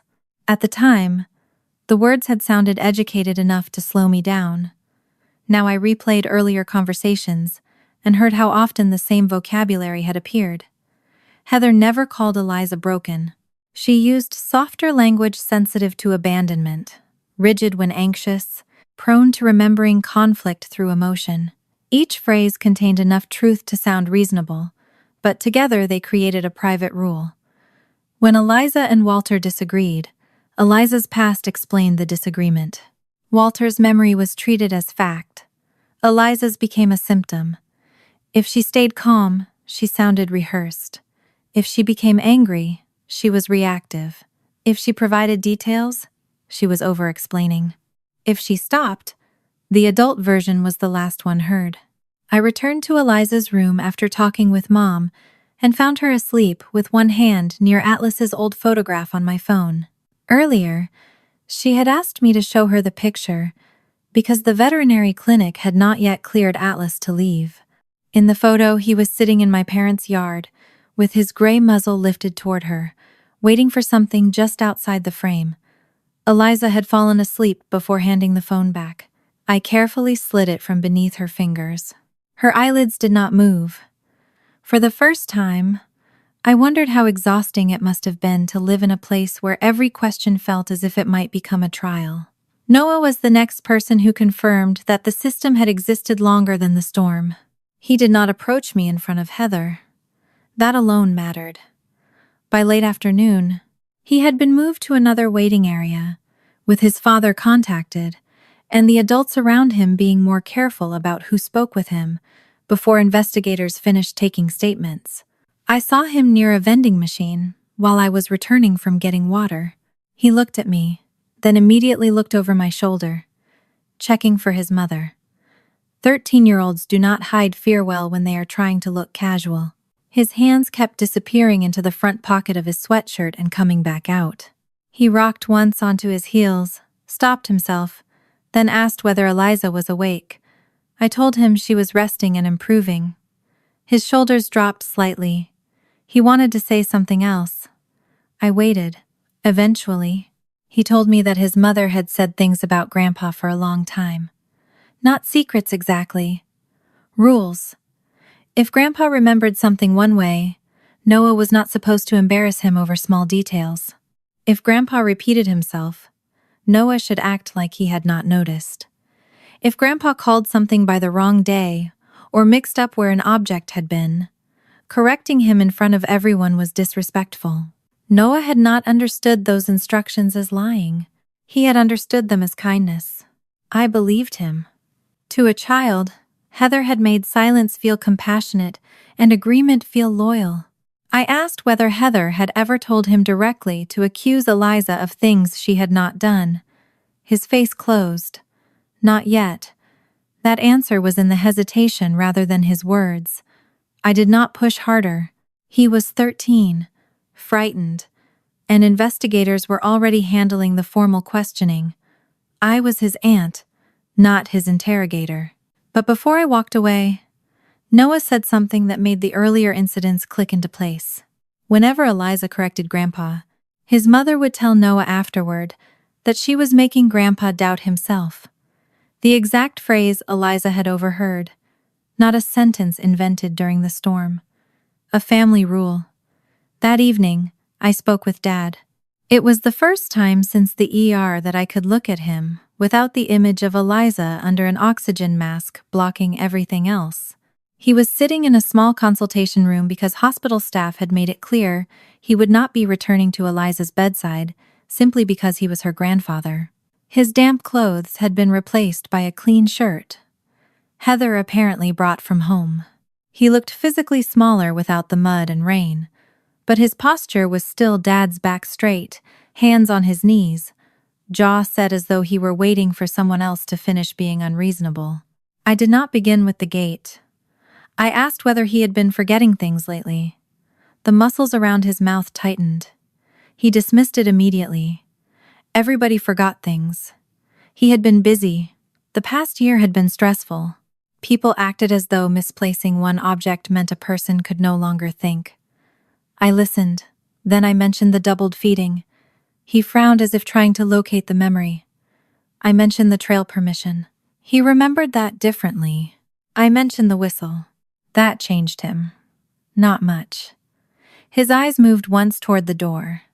He told me Eliza had always been persistent when adults disagreed with her. She pushed and pushed until people began doubting what they knew. There it was. Not Heather's exact wording, Heather's idea. My father had absorbed the story so completely that he was now defending his own memory through my daughter's supposed character flaw. I watched his hands while he spoke. They were the same hands that had taught Eliza how to check Atlas's paws, how to hold a long line without wrapping it around her wrist, how to read a slope after rain. He had loved teaching her to observe accurately, until her observations threatened him. I did not tell him what Mom had admitted about the whistle. Not yet. I wanted to see whether he would leave any space for uncertainty on his own. He did not. When I asked if he could accept even the possibility that he had remembered one of those incidents incorrectly, he shook his head before I finished. That was when Heather stopped being the entire explanation. My father had been influenced, but he also preferred the version of events that preserved his certainty and made Eliza difficult. Whatever was happening neurologically did not erase the pride that made that version attractive. Later that night, Noah found me again. This time his father was nearby, but out of earshot, talking quietly with hospital staff. Heather had been asked to remain elsewhere while the deputies followed up on the conflicting accounts. Noah sat beside me without asking. For a while, neither of us spoke. He watched the polished hospital floor as people passed in reflections. Nurses, visitors, a janitor pushing a cart. His sneaker tapped once and stopped. Then he told me about an incident I had never heard. Several months earlier, Grandpa had promised Noah he could use a particular set of tools in the garage for a school project. When Noah went to get them later, Walter insisted he had specifically told him not to touch them. Noah knew that was wrong. Heather knew too because she had been there when permission was given. but afterward she told Noah to apologize anyway. Not because Noah had taken the tools without permission, because forcing Grandpa to admit he had forgotten would frighten him. Noah apologized. Walter accepted. Everyone moved on. I asked Noah why he had agreed when he knew he was right. He rubbed both palms over his jeans. Mom said if people start thinking Grandpa can't trust himself, they'll take everything away from him. The phrase matched Mom's fear so closely that my stomach tightened. I asked who Heather meant by they. Noah finally looked at me. You. One word. It took me several seconds to understand what he meant. In Heather's version of the future, I was part of the threat. I was the daughter who worked in a hospital system, who followed procedures, who would ask questions. I was the soldier, who believed plans had to change when conditions changed. I was the mother who might decide Dad could no longer supervise Eliza if I knew his memory had become unreliable. Heather had been teaching Noah that protecting Grandpa meant protecting him from me. And Eliza had been caught between those two loyalties without ever knowing the argument existed. I thought Noah was finished. He looked toward the hallway where his mother had disappeared earlier. When he spoke again, his voice was lower. This wasn't the first time Mom told me to make Grandpa's version win. Noah's words stayed with me long after his father led him away from the hospital corridor. They did not sound like a 13-year-old confessing to some elaborate scheme. There was no calculation in his face, no satisfaction at having revealed a secret. He looked tired, frightened, and ashamed in a way children usually reserve for the moment they finally understand that something they thought was small has become larger than they know how to repair. By then, I had enough pieces to know the problem had not begun with the gate. What I still did not understand was Heather. For most of my life, Heather had been the person who stepped into chaos before anyone asked. She remembered Mom's appointments, brought groceries when Dad threw his back out, kept Noah's school forms organized after her divorce, and knew which relative needed a ride before anyone else noticed. I had trusted her precisely because she made a small radius of family life look dependable, which made the truth harder to accept than simple hatred would have been. I found Heather in a consultation room later that evening. The hospital had been rotating family members through different spaces because the investigators did not want everyone sitting together comparing accounts. She had finally stopped performing usefulness. There were no nurses to help, no blanket to fetch for Mom, no forms to organize. She sat alone beneath a wall-mounted television, with the sound turned off, one ankle hooked behind the other, her hands folded too neatly in her lap. I did not ask why she had lied about Eliza. Not first. I sat across from her and asked when she had started thinking Dad's memory was changing. The answer came before I had fully finished the question. He doesn't have a memory problem. That speed told me more than the words. I mentioned the double feeding, the missed turn to the hardware store, the repeated appointments, the whistle in his jacket, the afternoon he denied giving Eliza permission to take Atlas down the trail. I left the gate out of it. I wanted to know what Heather would do when the problem could no longer be blamed on my daughter. Her posture changed gradually. Her shoulders lifted. One hand moved over the other, until her thumb pressed white into the base of her finger. She dismissed each incident separately. Dad had always been forgetful when tired. The hardware store turn happened during construction. Anybody could misplace a whistle. He had a lot on his mind. Mom worried too much. I was turning ordinary aging into something sinister because I needed somebody to blame. Then she used the argument I had known was coming. I was not there enough to know. The sentence should have hurt more than it did.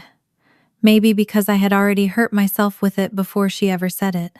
Every parent who has to leave a child with someone else learns how easy it is to turn absence into evidence against yourself. I had missed dinners. Training weekends had swallowed birthdays around the edges, even when I managed to be home for the actual day. There had been nights Eliza fell asleep before I could call. I had accepted all of those compromises because I believed duty and motherhood could coexist if I built the right support around us. Heather knew exactly where that guilt lived, but for once I did not let it answer for me. I told her this was not about how often I had been physically present. It was about what the people who were present had chosen not to tell me. Heather looked toward the muted television. That was the first crack. Not confession, just silence. I waited. She had taught me, without meaning to, that silence sometimes revealed more than explanation. Eventually, she said Dad had been there for her when almost nobody else had. That much was true. Heather's divorce had been ugly in the quiet way. Divorces often are when nobody cheats and nobody becomes a monster. Two people simply stop being able to live together, and every ordinary thing, school pickup, insurance, holiday schedules, furniture becomes an argument, because the larger argument has no clean answer. Noah had been 8 then. Heather had spent months moving through legal paperwork, custody schedules, and the humiliation of realizing a marriage could end, without producing one obvious person to blame. Dad had shown up every time she needed something practical. He fixed a broken water heater at 9 at night. He picked Noah up from school when Heather got stuck at work. He taught Noah how to change a tire because Heather admitted she had never learned. When she needed somewhere to sit that did not remind her of the house she had just lost, Dad made coffee and never asked questions. She was not ready to answer. Heather had built something around those memories. Dad knew what to do. Dad kept his head. Dad was the one who stayed useful when everybody else became emotional. I had grown up with the same image. The difference was that Heather had needed it later, as an adult, when her own life came apart. When Dad started losing small pieces of certainty, she did not experience them as neutral signs. She experienced them as a threat to the structure that had once held her up. At first, Heather's corrections were quiet. A reminder about an appointment. A misplaced tool returned before Dad noticed. A repeated story allowed to pass without comment. In another context, some of it might have been kind. When Mom began noticing too, Heather reassured her that Dad was stressed, aging, and adjusting to a life no longer organized by county search work. I understood every step. That was what made the next one so terrible. When Dad's memory first conflicted with Eliza's, Heather chose the version that preserved him. The disagreements looked small, and Eliza's age, adoption history, and anxiety gave Heather a ready explanation for why the child might be mistaken. At first, she may genuinely have believed it. Over time, that explanation became useful enough that uncertainty hardened into management. I asked whether she had ever considered what it was doing to Eliza. Heather's eyes moved toward me then. She said she never thought Eliza was being harmed. That sentence made something inside me go very still, not because I believed she was lying, because I believed she meant it. She had thought harm required bruises, hunger, fear, screaming, something visible enough to name. She had not considered that a child could be injured by being repeatedly taught that her own memory ranked below the comfort of an adult. Heather had been protecting Dad's dignity. Eliza had been paying for it. In credibility, the gate was where that private system finally entered the physical world. Heather did not tell me everything at once. Some details came from what she admitted. Some matched what Noah had already told investigators. Some were later clarified by Mom. I did not need to guess at the gaps, because the sequence was becoming simpler as the lies around it fell away. Dad had been preparing the property for the storm. He moved a plastic cover and a small box of tools from the rear storage area. To carry them through, he opened the back gate. Noah was outside with him. He saw it. Dad pushed the gate shut afterward. He did not fully seat the latch. Noah noticed that too, though at 13 he did not assign any importance to it. The gate looked closed. Dad moved on. Eliza passed through the yard later, nowhere near the latch long enough to change anything. She had been helping Mom bring something inside, and then went toward the mudroom. Atlas disappeared sometime after that. When Dad realized the dog was gone, he went straight to the gate and found it open. He did not remember being the last person to use it. That was the first moment Heather could have changed everything. She had come outside when she heard Dad calling Atlas. She saw the gate. She saw Noah. She also knew Dad had been moving equipment. She told me she did not immediately know whether Dad had left it unlatched. She only suspected it.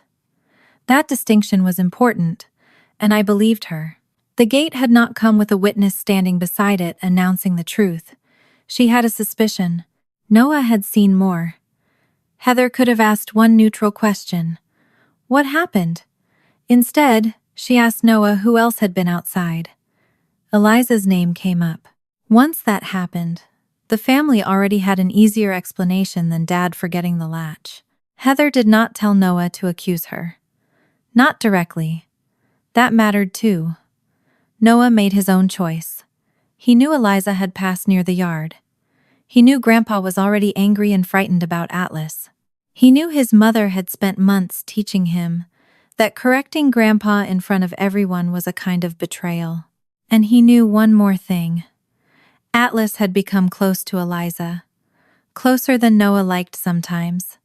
He had grown up hearing stories about Grandpa and Atlas as a team. Dad had begun teaching Eliza old hand signals. He praised her when she noticed Atlas's sore leg. There had been afternoons when the dog walked past Noah to settle beside her. For a 13-year-old boy who wanted his grandfather's approval, those tiny things mattered more than adults usually noticed. So, when Dad demanded to know whether Eliza had opened the gate, Noah said yes. Then he added something Heather had never told him to say. He claimed Eliza had bragged that Atlas listened to her better than he listened to Grandpa. The lie was small enough to sound like something a child might actually boast. It was also perfectly designed to wound Walter Keene. Heather heard Noah say it. She knew she had never heard Eliza make that claim. She said nothing. That silence was one of the choices I could not excuse. The accusation stopped being an accident the moment Heather recognized a false detail and allowed it to strengthen the story she preferred. Dad turned on Eliza. She denied touching the gate. She denied saying anything about Atlas preferring her. The more she denied it, the more irritated he became. Heather had spent months telling him that Eliza became defensive when she was caught. Now the defense itself sounded like confirmation. Dad told Eliza that if Atlas listened to her so well, she could go bring him home. The sentence was worse once I knew where it came from. It had not risen naturally out of the moment. It was built on Noah's invented insult. Heather's silence gave it weight. Dad's pride gave it force. And Eliza's damaged credibility gave her no safe way to refuse. Heather said she expected Eliza to walk down the trail, find Atlas, come back wet and angry, and prove the whole thing unnecessary. She never believed my daughter would end up in a drainage cut. I believed that too. Intent mattered. It just did not erase consequence. The rain became heavier shortly after Eliza left. Mom wanted someone to call her back. Heather told her to wait. That was the second choice I could not excuse. Heather had already begun suspecting the accusation might be wrong. Noah had gone quieter. Dad's certainty about where he had been before Atlas disappeared did not match what she remembered seeing him do in the yard. None of those things gave Heather absolute proof. They gave her enough doubt to stop treating Eliza's punishment as justified. Instead, she protected the structure again. If she called Eliza back immediately, she would have to confront Dad with the possibility that he had made the mistake. She told Mom Atlas was probably nearby. She said Eliza knew the trail. She said Dad needed a few minutes to cool down. The delay was not an hour. It did not need to be. In a fast-moving storm, 10 ordinary minutes could become a different world. Heather kept insisting she had not known the water would rise so quickly. I did not argue with that. The point was not that she had foreseen the exact accident. The point was that she had allowed the risk to continue because correcting it would force the family to face something she had spent months hiding. Sitting across from Heather, I finally understood the mechanism. She had not needed to hate Eliza to use her. Whenever Dad's memory failed, Eliza absorbed the contradiction. Whenever she resisted, Heather translated that resistance into anxiety. My daughter had become insulation between the truth and the adult. Everyone was afraid to frighten. I told Heather only this. She had protected Dad by spending Eliza's credibility. Heather flinched. The sentence reached her because it did not call her evil. It called the transaction what it was. She looked down at her hand, Koto. For the first time since I entered the room, she stopped explaining. Heather had often described her choices as keeping things calm. Now I could see what that calm had cost. Eliza learned to defend herself before accusation arrived. Noah learned to bend facts around loyalty, and the adults learned that silence could postpone whatever frightened them. She asked whether I was going to tell Dad everything. I almost laughed, though nothing about the moment was funny. As if this were still mine to contain. Hospital staff had reported the incident. Deputies were already taking statements. Noah had spoken. Mom had begun admitting what she had seen.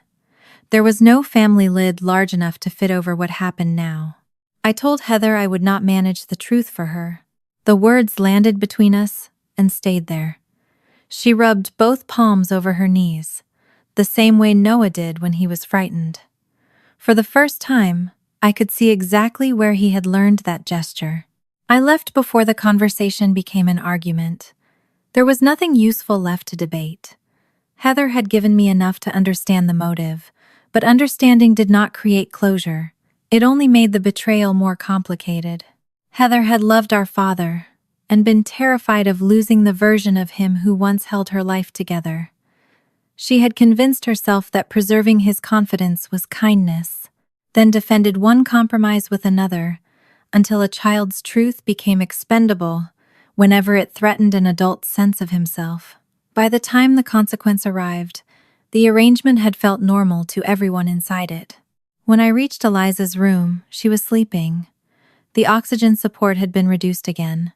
One side of her hair had been combed back, but the other still curled oddly from dried hospital shampoo. Her hand rested near the blanket edge, fingers loose. I thought about telling her I understood now. I did not. She did not need another adult asking her to absorb an adult's realization. She needed rest, so I sat down and watched the slow rise of the blanket over her ribs. My phone vibrated against my thigh. I almost ignored it because I assumed it was work, or my unit, or one of the messages accumulating from people who had learned there had been an emergency. It was the sheriff's department. The deputy who had spoken with me earlier asked if I could come back to the interview area when Eliza was settled. His tone was careful. No emergency. No arrest. Something had changed. Noah had asked to correct his earlier statement. And this time, he wanted to do it without his mother in the room. Noah had asked to correct his statement without his mother in the room. That was the first thing I knew when I left Eliza sleeping and walked back toward the interview area. I did not know what he planned to say. I did not know whether he was going to undo the lie completely or simply change one detail that had begun frightening him. By then I had learned not to treat a child's hesitation as a doorway I was entitled to push through. Noah was 13. He had already spent months inside a family where adults taught him that truth could be adjusted in the name of loyalty. Whatever he chose next had to belong to him. His father had arrived by then and remained nearby while the deputies handled the conversation appropriately for a child witness. I was not invited to sit through the entire interview, nor should I have been.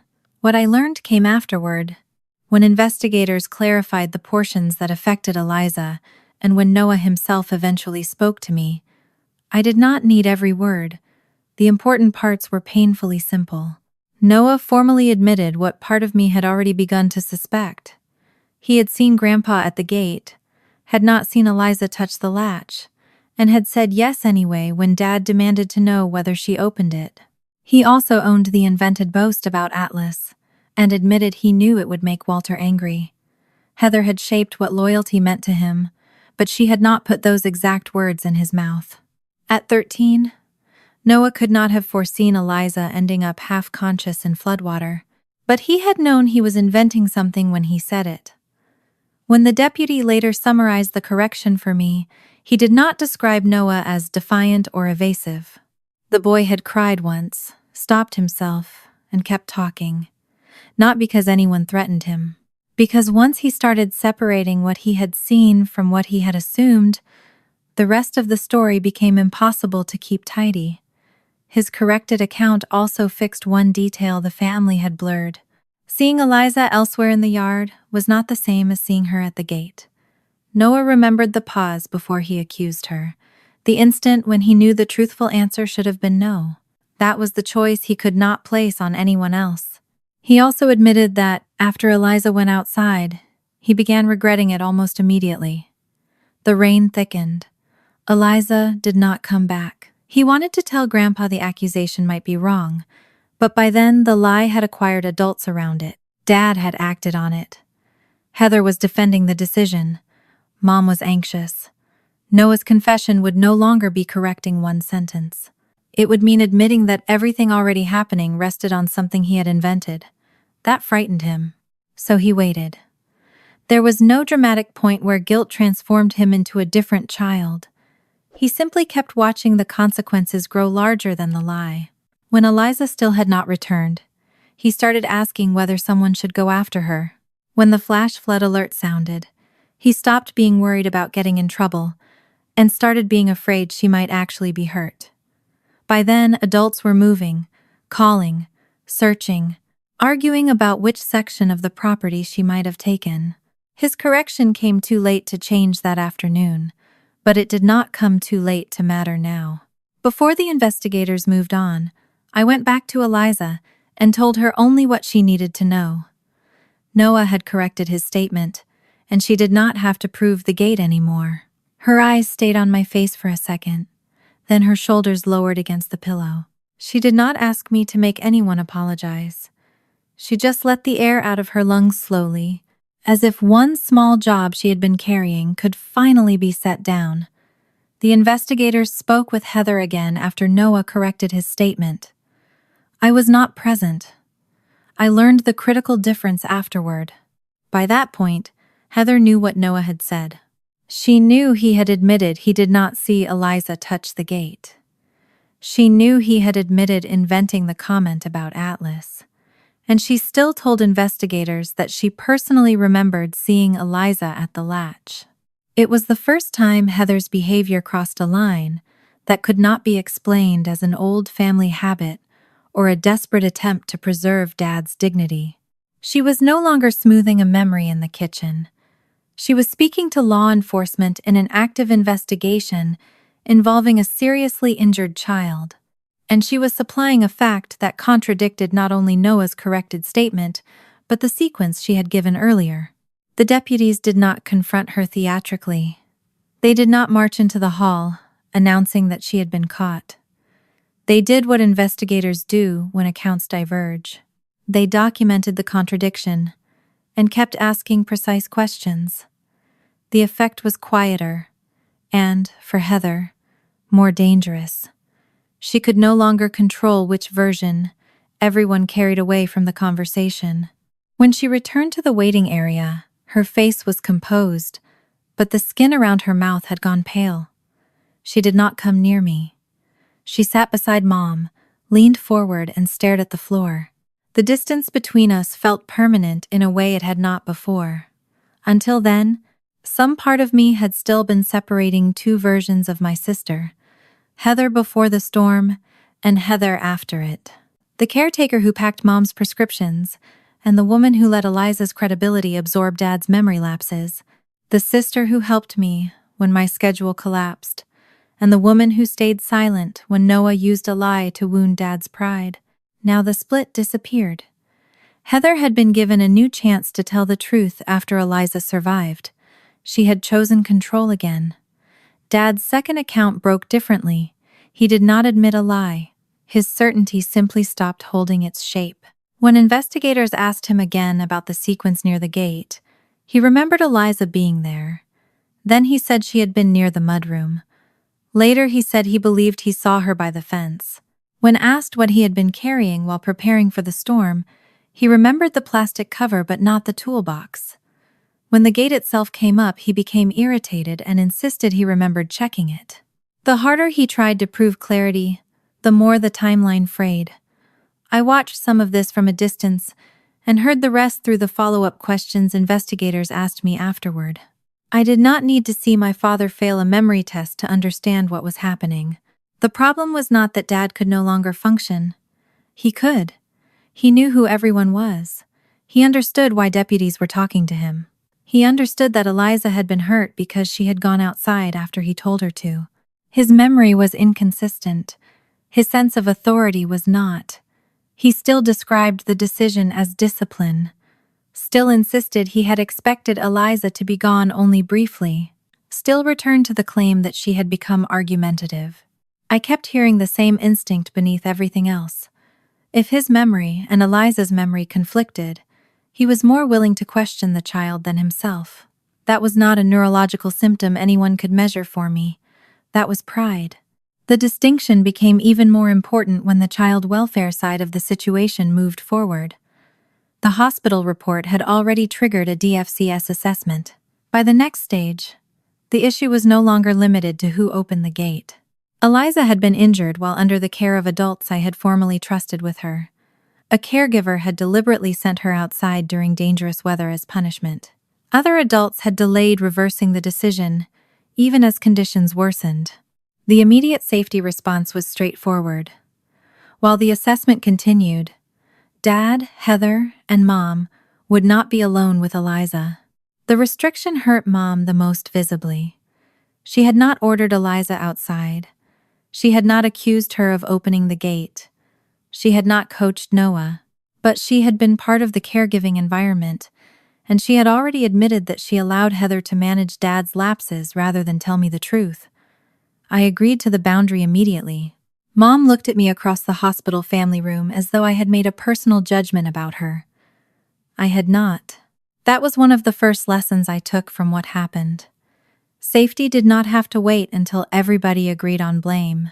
I did not need to decide whether Mom was a bad person before deciding she would not be responsible for Eliza alone.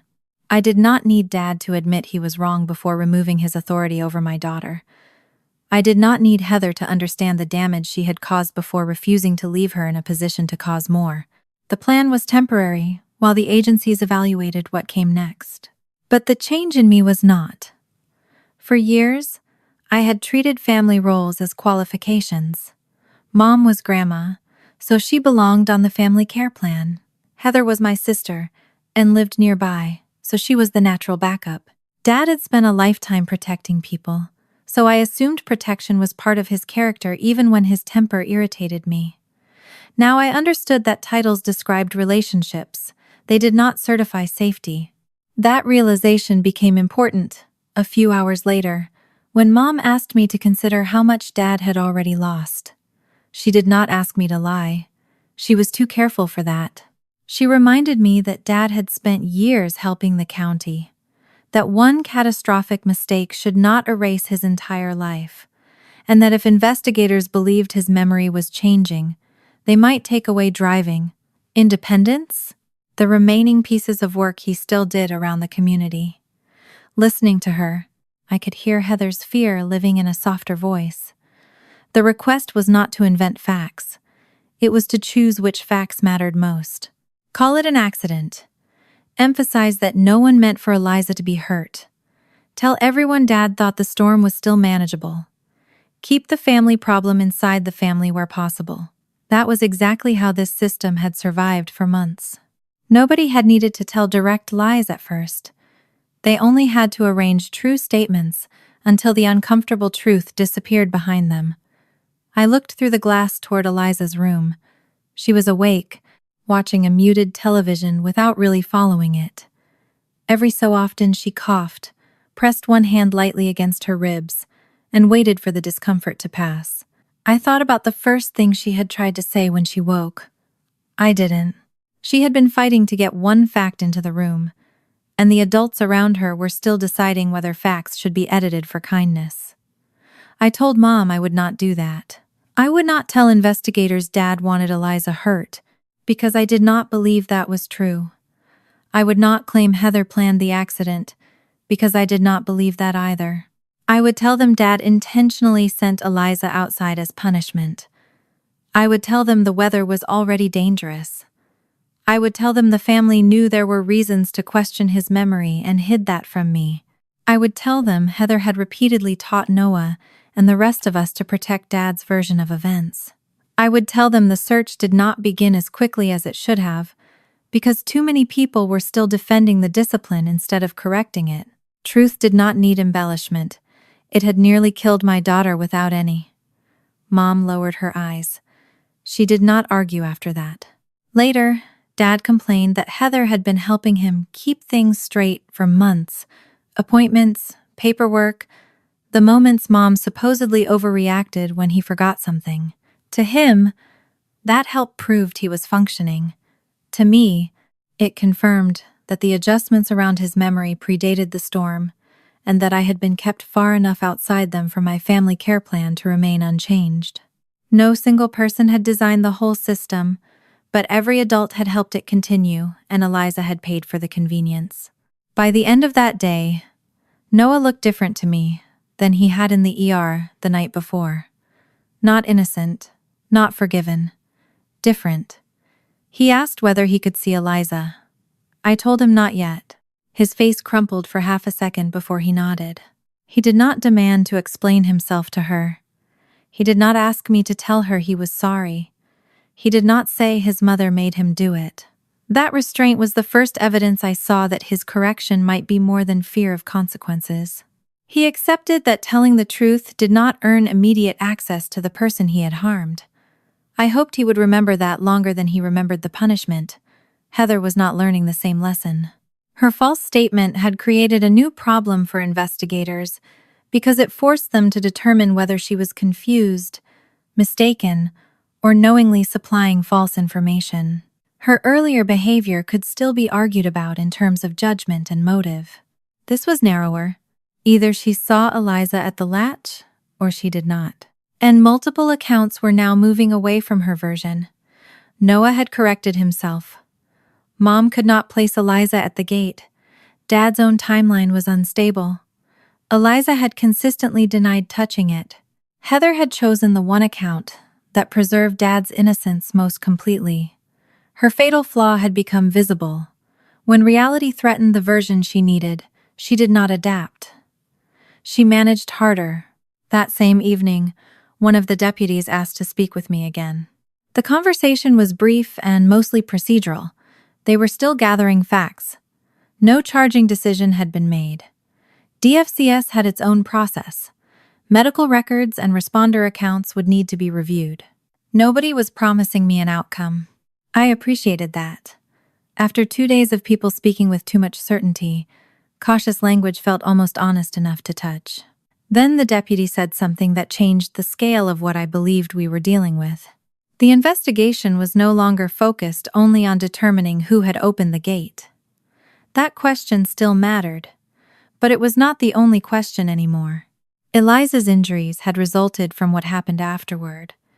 A child under adult supervision had been deliberately sent outside in severe weather as a disciplinary consequence.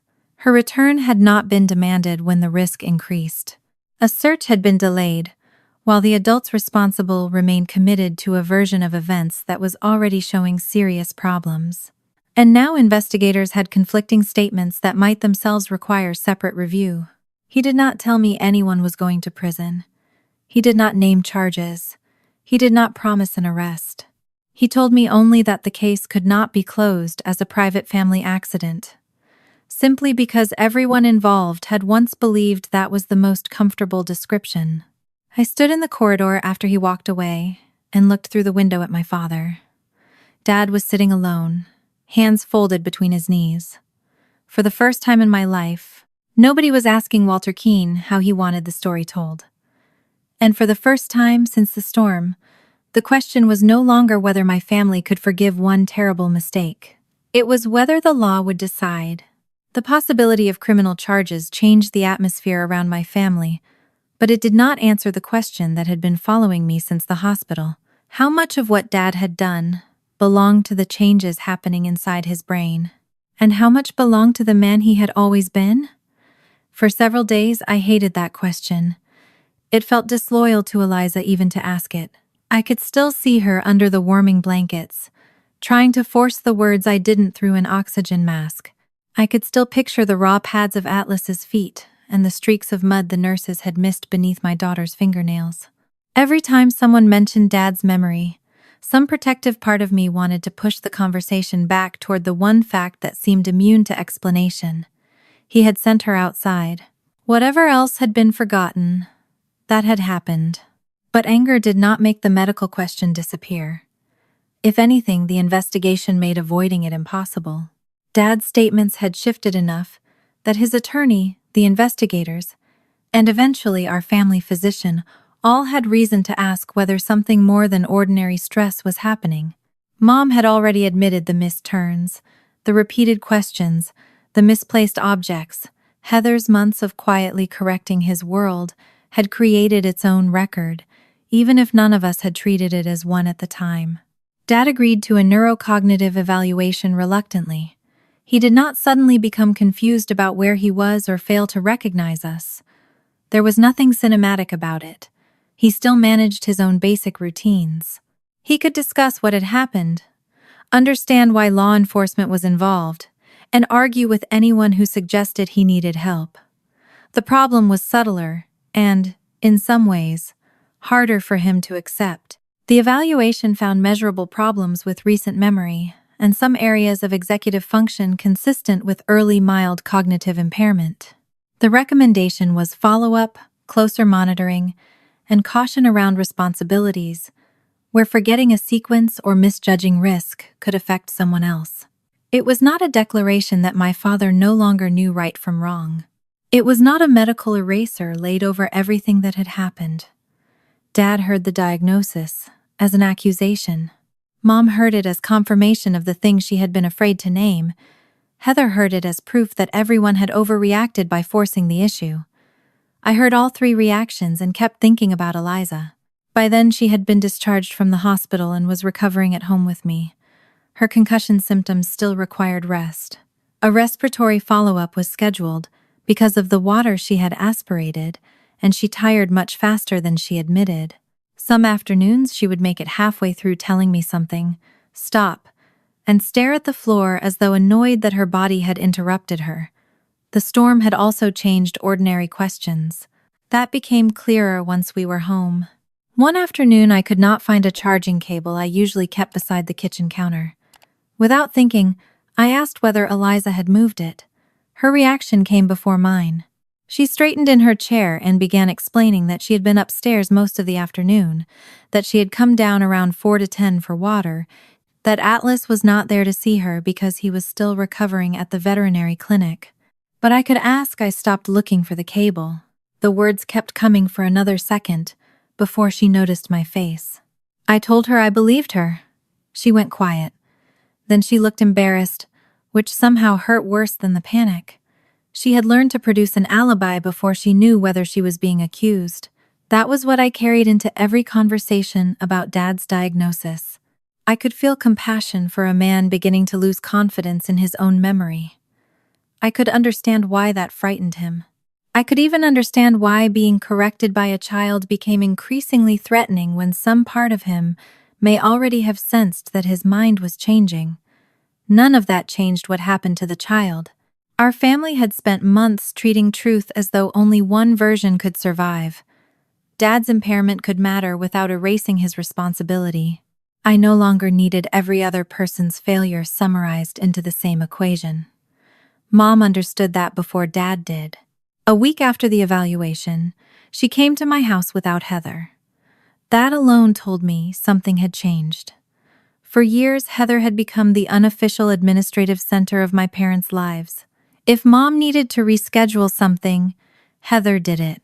If Dad had a question about paperwork, Heather came over. If a repairman needed to be called, Heather usually knew first. It had grown so gradually I had once interpreted it as closeness. Now, Mom sat at my kitchen table with a paper appointment card tucked into her purse because she had scheduled Dad's next follow-up herself. Her hands shook slightly when she set the purse down. Mom put the fear more plainly than she had in the hospital. Walter still drove, maintained the property, managed much of Atlas's routine, and occasionally advised younger search volunteers.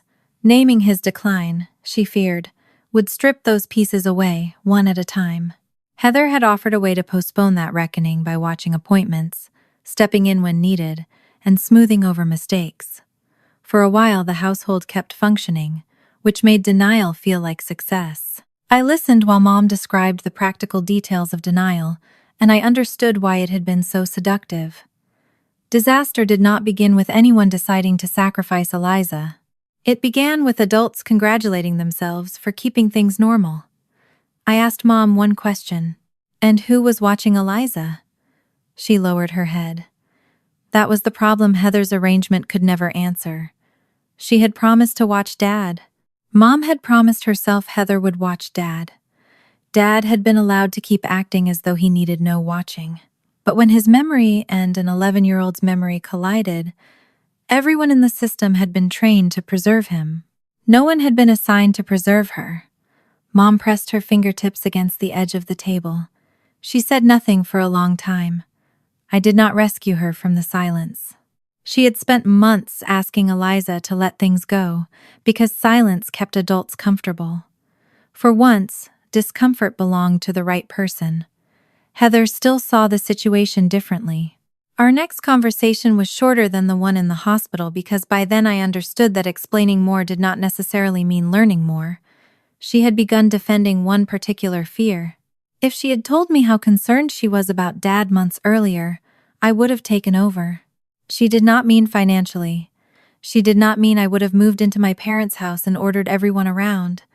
She meant I would have changed the system. I would have asked for an evaluation. I would have reconsidered whether Dad should ever be alone with Eliza. I might have changed my family care plan. I would have asked Mom to stop letting him drive Eliza if there were enough concerning incidents.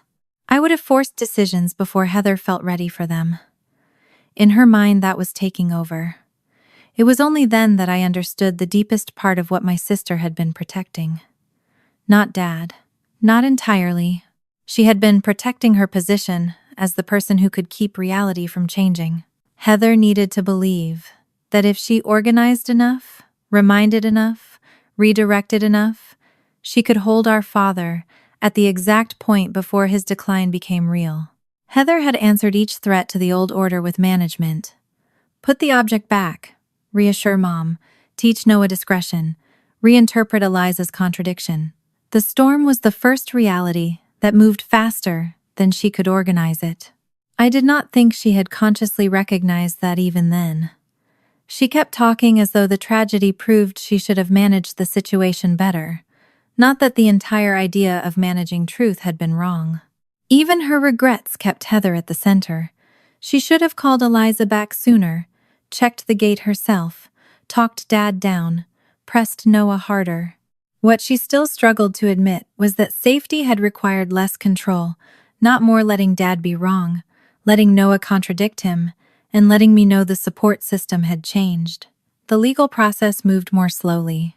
Investigators and prosecutors reviewed the medical records, weather timeline, caregiver decisions, Noah's correction, and Heather's conflicting statement.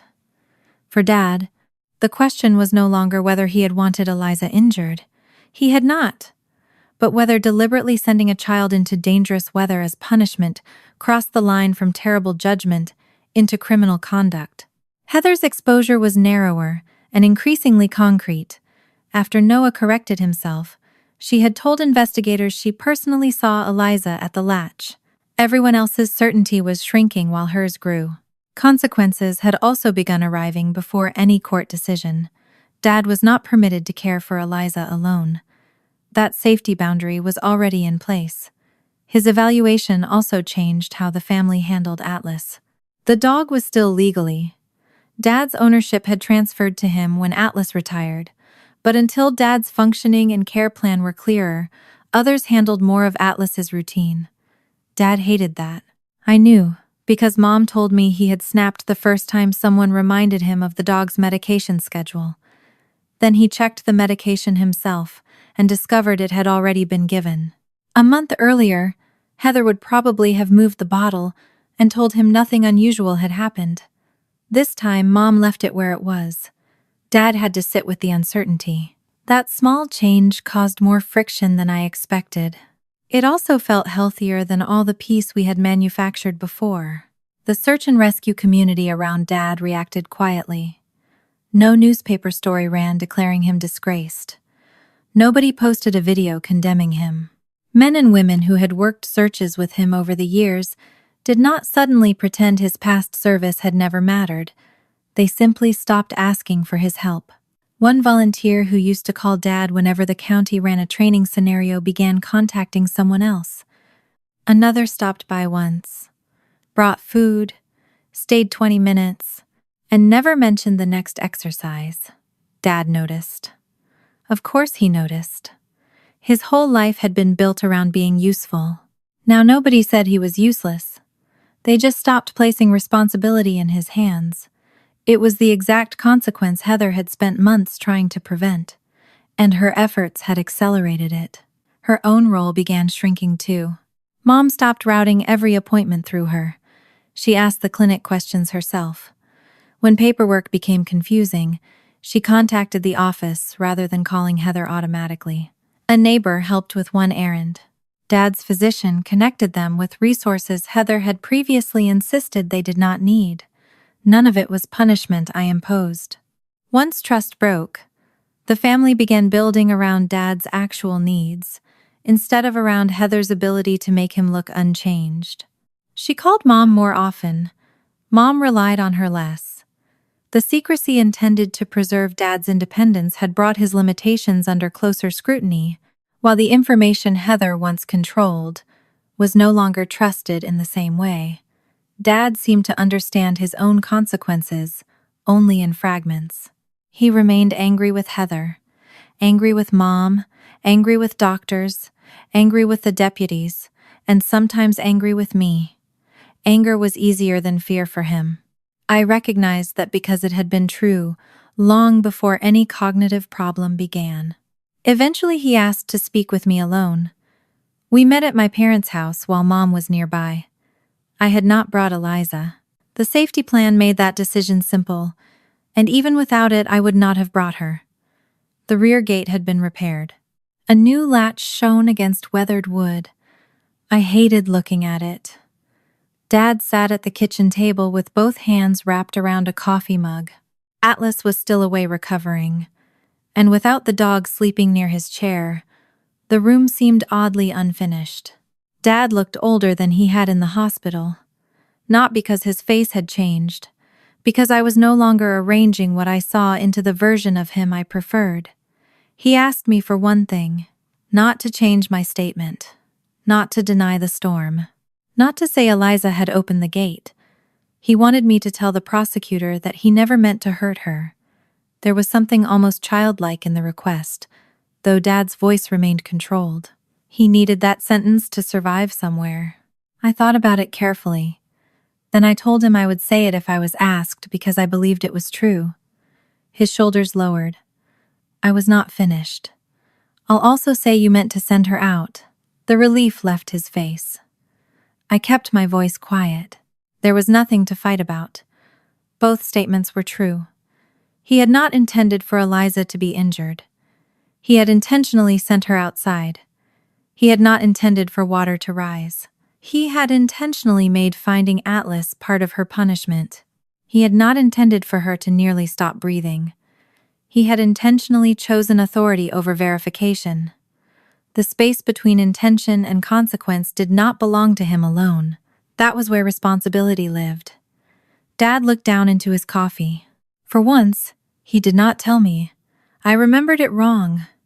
He did not apologize either. I did not need to force one. The old version of our family would have required an emotional resolution before the conversation could end. Someone would have softened the sentence. Mom would have reminded us we loved each other. Heather would have found a way to make both versions coexist without anyone losing face. I stood up. Dad remained seated. Nothing was fixed. That was honest. The call came 2 days later. By then, Eliza could move around the house without becoming exhausted after 10 minutes, though I still caught her pausing near windows whenever thunder rolled in the distance. Atlas's veterinary recovery was progressing well. Noah was staying mostly with his father, while the adults worked through safety arrangements. Mom had started writing Dad's appointments on a large calendar, instead of depending on Heather to remember them. The ordinary world was trying to return around a situation that had permanently changed it. My phone rang while I was folding laundry at the kitchen table. I recognized the number connected to the investigation. The update was brief. The district attorney's office had completed enough of its initial review to make a decision. They were not closing what happened to Eliza as a private family accident. Charges would be filed. Dad would have to answer through the criminal process for the conduct surrounding Eliza's exposure and injuries, with the exact legal resolution still to be determined. Heather had been instructed to appear as well. Her statement about seeing Eliza at the gate was no longer being treated as a harmless difference in memory. After the call ended, I stood with one of Eliza's t-shirts still folded between my hands. I had imagined that hearing those words might feel like victory. It did not. My father was still my father. My sister was still the woman who had once helped hold our family together. The law recognizing that something serious had happened did not return the hours Eliza had spent in cold water. It did not erase the way she now explained where she had been whenever I asked an innocent question. It did not make Atlas's paws heal faster, or turn Noah back into the boy he had been before he chose a lie. But it did something my family had refused to do for months. It stopped adjusting the truth to protect the people who found it hardest to face. And this time, no one was going to be allowed to call what happened a misunderstanding, simply because that word hurt less. By the time the criminal cases reached a resolution, the storm had been gone for months. That was one of the strangest things about consequences. The event that caused them had been loud rain hammering windows, emergency radios, hospital monitors, deputies moving through an ER corridor, but accountability arrived quietly. It came in scheduled court dates, counseling appointments, restrictions written into paperwork, changed custody arrangements, and ordinary mornings when somebody reached for a responsibility they used to have and discovered it was no longer theirs. There was no audience for most of it.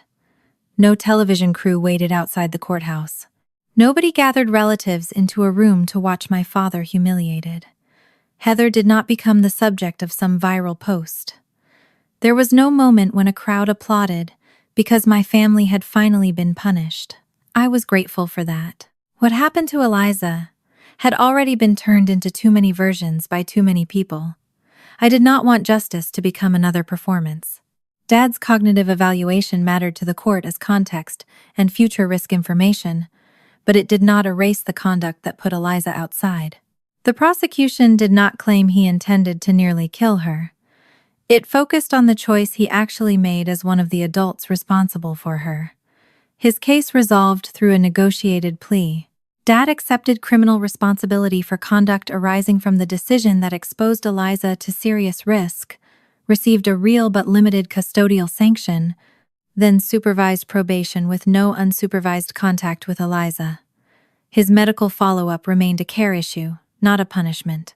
I listened to the sentence without feeling satisfaction, in the way I once thought I might. Dad sat beside his attorney in a plain shirt and looked straight ahead. For most of my life, he had been the person other people trusted in emergencies. Now a judge was describing restrictions designed to keep him from making decisions alone for a child. Heather had spent months trying to prevent exactly that kind of loss of authority. Her efforts had helped cause it. Dad's attorney referred to his past search work, county service, and lack of a criminal history. All of it could remain true without becoming credit that purchased permission to endanger Eliza later. Dad's consequences continued after the courtroom. The no unsupervised contact condition meant exactly what it sounded like. It did not matter whether he believed it was excessive. It did not matter that Eliza had once spent entire weekends at his house. If contact happened, it happened under the conditions allowed by the court and by the safety arrangements surrounding her. He also had to accept more structure around his own life than he had wanted. The evaluation did not automatically strip him of every adult freedom, and I was careful not to tell the story that way. But his physicians recommended changes after the memory concerns became impossible to ignore. Driving became restricted, while the family and medical professionals evaluated what remained safe. Mom began accompanying him more often. Appointments no longer depended on memory alone. Other relatives and outside services took over tasks Heather had once quietly managed. Dad hated the calendar Mom put on the refrigerator. He hated pill organizers. He hated being reminded that somebody else had already handled something he was certain he still needed to do. But for the first time, those moments were not hidden from him. If he forgot, nobody moved the world around to make it look as though he had remembered. That was uncomfortable. It was also safer. Heather's case was separate. The law did not reach every betrayal inside our family. It did reach Heather's materially false statement to investigators after Noah corrected himself. Her insistence that she had seen Eliza at the latch became the clearest point where destructive family behavior turned into separately chargeable conduct. Her case also resolved by plea.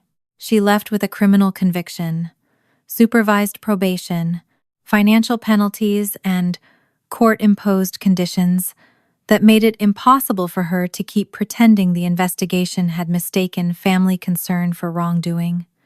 There was no dramatic prison sentence. I did not need one. A conviction was permanent enough. For Heather, the harsher punishment was almost everything around it. She had built her identity around being the competent person, the reliable daughter, the woman who remembered, the one who could be trusted to explain what really happened when everyone else became emotional. Now, the lie she told to protect that role existed in an official record, not a social media post, not gossip, a record. She could no longer tell herself.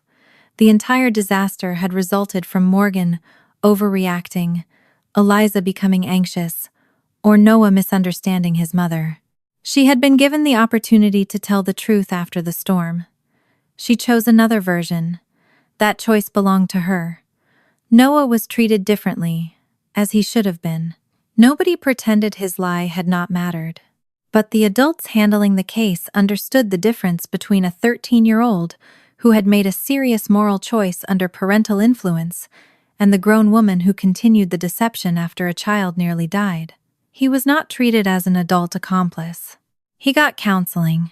His father, who had already shared legal custody before the storm, worked with Heather on a temporary parenting arrangement that placed Noah primarily with him while the case and safety concerns were addressed. The arrangement was formalized through the proper process rather than through any decision I made. That was important too. I had no right to take Heather's son away. I had every right to decide what access anyone had to mine. Mom's consequence never came with a criminal case. There was not evidence that she had opened the gate, coached Noah, or knowingly lied to law enforcement. She had done something harder to measure and easier for families to excuse. She had watched. She had doubted herself. She had chosen silence. For a while, I think she expected the absence of charges to restore her position. It did not. I removed her from my family care plan. The change took less time than I expected. Forms rarely carry the emotional weight of what they represent. I updated the names, documented the new short-term caregivers, and reviewed the plan with the people who would actually be responsible for Eliza when duty took me away again. Mom cried when I told her. I did not change my mind. Visits with Eliza happened according to Eliza's comfort, and with me present. Mom was allowed to rebuild a relationship, but she was not allowed to step automatically back into authority because she was grandma. One afternoon, several weeks after the court dates, she sat across from Eliza at our kitchen table. They worked on a puzzle together for nearly half an hour. Mom did not bring up the storm. When she was preparing to leave, she told Eliza she was sorry she had not brought her back inside sooner. She did not add, but I was scared. She did not add your grandfather was angry. She did not add. I didn't know what would happen. Eliza looked at her for a long time and nodded once. That was all. Mom's face crumpled slightly when she stood. She was beginning to understand something I had learned in the hospital. I didn't do it was not the same as, I protected you. Noah's apology came later. His father contacted me first. Noah wanted to speak with Eliza, but neither of them expected access simply because he felt guilty. I asked Eliza what she wanted. For 2 days, she said she did not know. On the third, she agreed to a short visit with me there. Noah looked different when he came into the house. Not physically. He was still 13, still too long in the arms for the sweatshirt he wore, still moving with the uncomfortable awareness of a boy whose body had grown faster than his confidence. But he no longer filled silence by trying to manage how other people saw him. He sat across from Eliza in the living room and kept his hands between his knees. I stayed nearby without hovering over every word. Most of the conversation did not need to be direct dialogue. Noah told her he had lied about the gate. He told her he had invented the comment about Atlas. He admitted that his mother had taught him to protect Grandpa's version, but he did not use that as an excuse. He said the worst part plainly. He knew Eliza had not done what he said she had done. His voice broke once. He kept going. He never asked her to forgive him. When he finished, Eliza stared toward the window for several seconds. I don't trust you, Noah swallowed. Okay. He did not defend himself or ask what he had to do to be forgiven.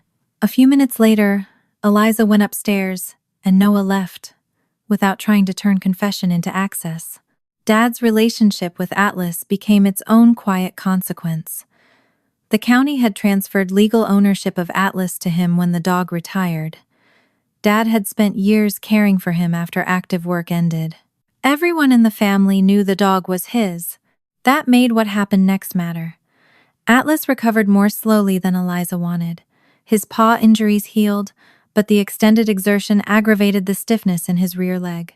The veterinarian expected him to return to a comfortable life, but not to the kind of long walks Dad still occasionally imagined the dog should be able to handle. During Dad's legal and medical adjustment, Mom carried most of Atlas's routine. That became difficult. She was already managing appointments, transportation, Dad's changing needs, and her own exhaustion. I never asked Dad to give me Atlas, and Eliza did not either. Dad made the decision himself. He called one evening and said the dog needed a steadier routine than he could provide, that Eliza understood Atlas's limits, and that I would keep up with the veterinary care. He did not turn the transfer into a reward or a symbol. For once, he was admitting that someone else was better equipped to care for a living thing that depended on him. Heather reacted badly when she learned Atlas would be moving. Not because she wanted the dog, because the decision was another thing Dad had made without allowing her to manage it. By then, her old role in the family had almost completely disappeared. Mom handled medical appointments directly. Dad had professional follow-up rather than Heather's reassurance. Noah lived mostly with his father. I had replaced my entire caregiver structure with people outside Heather's control. The family did not ask her to interpret Dad's moods anymore. When Dad forgot something, nobody called Heather to ask which version everyone should use. Heather had spent months preventing an evaluation because she feared Dad would lose independence. Now his life was more monitored than it might have been if the family had sought help earlier. She had made herself necessary by controlling information, and once that information could no longer be trusted, her old position disappeared without anyone needing to stage a humiliation. Atlas came to our house on a cool afternoon when the first hint of fall had finally reached northern Georgia. Eliza had known he was coming, but she still checked the front window every few minutes. By then, her physical recovery had progressed well. The cough was gone. The bruising had faded. Her concussion symptoms were less frequent, though fatigue still caught her unexpectedly. Emotionally, recovery moved more slowly. A hard rain could still make her go quiet. She double-checked the back gate, even when no one asked. If I questioned where something had been moved, she sometimes began producing timestamps before catching herself. But the day Atlas came home, she looked 11 again. Not like a patient, not like a witness, not like the child at the center of a criminal case, just a girl waiting for a dog. Mom brought him because Dad was not permitted to come without arrangements. I was not ready to make that day. Atlas climbed out of the car carefully. He had lost a little weight. The fur around one front paw had been clipped during treatment and had not fully grown back. His gray muzzle seemed whiter than I remembered, and he favored the rear leg slightly for the first several steps. Eliza stood halfway down the walkway. For 1 second, neither moved quickly. Then Atlas recognized her. His entire body changed. His tail began moving first, wide and heavy. He picked up his pace as much as his stiff leg allowed. Not the cinematic sprint people like to imagine. He did not leap over anything or drag Mom across the yard. He simply walked faster than comfort probably recommended. Straight toward Eliza. She dropped to her knees before he reached her. Atlas pushed his head against her chest so firmly that she rocked backward. Her hands came around the sides of his neck. He made a low sound somewhere between a whine and a breath, then pressed closer. Eliza's face disappeared into his fur. I had expected her to laugh. Instead, her shoulders started shaking. Atlas stood there and let her cry into him. Mom remained several feet away. I stayed beside the porch. Nobody interrupted. After a while, Eliza pulled back enough to look at his paws. She saw the patch of shorter fur. Her expression changed instantly. He got hurt because I went after him. I crossed the yard and crouched beside her. I did not tell her not to feel guilty. I had learned that telling someone not to feel something rarely removed the feeling. It only taught them to hide it. I corrected one fact. Atlas had not been hurt because Eliza cared about him. He had been outside because adults failed to keep both of them safe. She had gone after him because she had been told she had to. The responsibility did not move backward onto her, simply because she loved the dog enough to search. Eliza looked down at Atlas. He had settled against her knees, eyes half closed, as though months of doctors, courts, deputies, apologies, and explanations had nothing to do with him.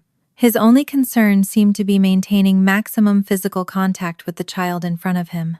Eliza stroked the gray fur between his ears. "You stayed." Her voice was so quiet, I almost did not hear it. Atlas leaned farther into her hand, and I knew she was not only talking about the drainage cut anymore. I also knew I had no idea how long it would take before my daughter stopped preparing herself for everyone else to leave, or stopped believing that every truth she told needed a witness standing beside it. 6 months after Atlas came to live with us, rain no longer meant only one thing in our house. It still changed Eliza. I could see it before she said anything. Her eyes went toward the windows more often. If thunder arrived after dark, she checked where Atlas was before she settled into bed. The metal click of the backyard gate could still make her shoulders rise when she was not expecting it, but the reactions no longer swallowed the rest of the day. Sometimes the storm passed, and she kept doing homework. Sometimes she complained about the television losing signal. Once, when Atlas refused to go outside because the grass was wet, Eliza stood at the open back door with her hands on her hips and told a dog who had survived a flood that he was being dramatic about drizzle. I watched him retreat deeper into the living room and decided recovery might look less like courage than the return of ordinary annoyances. I did not leave the National Guard. For a while, people assumed I would. Some did not say it directly. They asked whether I was going to slow things down or whether this had changed my priorities. The phrasing bothered me more than the question. Eliza had always been my priority. So was the commitment I had made to my work, and I refused to let Heather's choices turn motherhood and service into enemies, simply because guilt made that conclusion convenient. What changed was the plan. I rebuilt my family care plan from the ground up. Mom was no longer the automatic first name because she was my mother. Heather was not on it at all. The adults I chose were people Eliza already knew well, people whose reliability had been demonstrated through ordinary behavior rather than family titles. I reviewed emergency contacts, transportation, school authorization, and backup arrangements, with the seriousness I had once reserved for work logistics. But this time, Eliza sat beside me for the parts that affected her directly. I did not make an 11-year-old responsible for approving adult decisions. That would have been another way of giving her a burden disguised as control. I told her who would be responsible, where she would stay, what the backup would be, and when I expected to check in. I asked whether there was anything about those arrangements that made her uncomfortable. The first time we did that before another guard weekend, she listened without interrupting. Then she wanted to know what would happen if I was released early again. The question caught me. Before the storm, an early return had been something I turned into a surprise. Now surprises felt different. I told her that if my return time changed, she would know. No dramatic entrances. No guessing. No adult deciding a child did not need information, because keeping something secret might make a nice moment later. The night before I left, Eliza helped me pack again, not because I asked. She wandered into my bedroom while I was checking equipment and watched me arrange things across the bed exactly the way I always had. The duffel looked almost identical to the one Atlas had shoved his head into before the storm. For several seconds, I waited for the memory to change the room. Eliza picked up one rolled pair of socks, examined my packing, and moved it 3 inches to the left.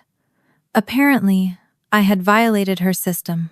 Atlas lifted his head from the rug, decided the disagreement did not involve food, and went back to sleep. Nothing profound happened. That was why I remembered it. The next morning, I left. Eliza did not ask me 3 times whether I was coming back. I did not call every 20 minutes to prove I had not abandoned her. We followed the plan we had made. A check-in that evening, another the next morning. Enough information for safety, not so much reassurance that fear became the center of everything. When I returned, Atlas met me at the door. Eliza stayed on the couch long enough to finish the paragraph she was reading before getting up. That tiny delay felt like progress. Therapy helped, but not in the clean upward line people like to imagine when they hear the word healing. There were weeks when Eliza seemed almost like herself before the storm, followed by one completely ordinary question that sent her back into the old habit of defending herself. The charging cable incident had not been the last. Once, I found a wet towel on the bathroom floor and asked whether she had left it there. Eliza immediately told me she had showered before dinner, that she hung her towel over the rack, that the one on the floor looked darker than hers, and that I could check her room if I wanted. Halfway through, she stopped. She stared at the towel, then at me. I said nothing. Her mouth closed. We both stood there listening to the bathroom fan. A few months earlier, I would have rushed in with reassurance, turning an ordinary question into another emotional repair. Instead, I picked up the towel. It was mine. I had dropped it while carrying laundry. I hung it over the rack and went back to what I was doing. Eliza followed me into the hall. "You left it?" "Apparently." She looked suspiciously pleased. "Should I make you explain where you were at 4 to 10? I told her I had legal counsel on retainer. She knew I did not. The smile came anyway. That was how progress often appeared inside a joke that would have been impossible 6 months earlier. Atlas became ordinary again, too. For a while after he moved in, everyone treated him like a decorated veteran of a war none of us knew how to talk about. Eliza checked his paws constantly. I monitored his stiff rear leg more than the veterinarian asked. Mom brought him expensive treats as though guilt could be measured in dried liver. Atlas tolerated our reverence for approximately 2 weeks. Then he remembered he was a Labrador. His food disappeared so quickly that I bought a slow feeder bowl. He learned exactly which floorboard creaked outside the pantry. He developed a snore loud enough that the first time I heard it from the hallway, I thought an appliance was failing. He also discovered that being a retired search dog, a storm survivor, and a local veterinary favorite apparently entitled him to half my couch. One Saturday, I told him to get down. Atlas opened one eye. I repeated myself. He closed the eye. Eliza watched from the kitchen table. Maybe he can't hear you. I reminded her that the dog had once located living people in wilderness conditions. At that exact moment, I opened a cheese wrapper. Atlas was standing beside me. Before I finished unfolding it, Eliza shook her head. Heroism really went to his head. Clearly. The joke belonged to an old afternoon with Dad, when Atlas had ignored retirement until cheese was involved. For a second, the memory moved through me without cutting. That surprised me. Not every good thing from before the storm had to become contaminated by what came later. Dad's affection for Atlas had been real. His earlier warmth with Eliza had been real. Noah and Eliza really had laughed together while investigating stolen gardening gloves. Heather really had helped me when I needed her. What happened afterward did not turn every earlier kindness into a lie. It simply prevented kindness from being used as a defense against later harm. Noah remained at a distance. He stayed primarily with his father, under the arrangement worked out after the case. He continued counseling. Occasionally, his father passed along a question about Eliza or Atlas, but the messages became less frequent once Noah understood that asking for updates too often could itself become pressure. Eliza eventually agreed to see him again in supervised family settings. The first few times were awkward enough that I almost wished they had argued. Noah sat too carefully. Eliza spoke to him the way she might speak to a classmate she did not dislike, but had no reason to trust. They did not recover their backyard detective routine. They did not become instant cousins again because he had apologized. But something else changed. Noah stopped trying to force the relationship toward repair. At one visit, Atlas dropped a tennis ball near Noah's shoe. Noah picked it up, looked toward Eliza, and asked if the dog was allowed to play. The old Noah might have thrown it without thinking. The guilty Noah from immediately after the storm might have refused to touch anything that belonged to Eliza. This Noah asked. Eliza said Atlas could have 3 throws because his leg had already had exercise that day. Noah threw the ball 3 times. On the 4th return, Atlas placed it directly in his lap. Noah looked at Eliza. She shook her head. He put the ball down. Atlas stared at him with deep personal disappointment. Nobody explained the moment. Noah had asked. Eliza had set a limit, and he had obeyed it even when Atlas made the 4th throw inconvenient. Dad's contact was harder. For months, Eliza did not want to see him. I did not ask again each week. Dad's apology was not a ticket that needed to be redeemed before it expired. Neither his age nor his health problem created a deadline for Eliza's forgiveness. His sentence and supervision conditions established what contact could legally occur. Within those limits, Eliza's willingness determined whether it happened at all. Eventually, she said she wanted one meeting. Not at my parents' house, not alone. I arranged it under the conditions already in place. Before we went, I asked whether she wanted me close enough to hear. She did. Dad looked different from the man who had stood in the emergency room. Some of that was time. Some was what his medical follow-up and legal consequences had forced him to confront. His driving was more limited. His days were more structured. Mom no longer covered the moments when he repeated himself. If he forgot something, people helped him with the thing that was actually happening rather than rearranging reality around his pride. Eliza sat across from him with both hands under her thighs. Dad did not hide behind his diagnosis, Heather, or Noah. For once, the explanation stayed separate from the responsibility. He told Eliza he had been wrong to decide what happened before listening to her. He said he had treated being challenged like being disrespected and had used his authority when he should have checked the truth. The words were not elegant.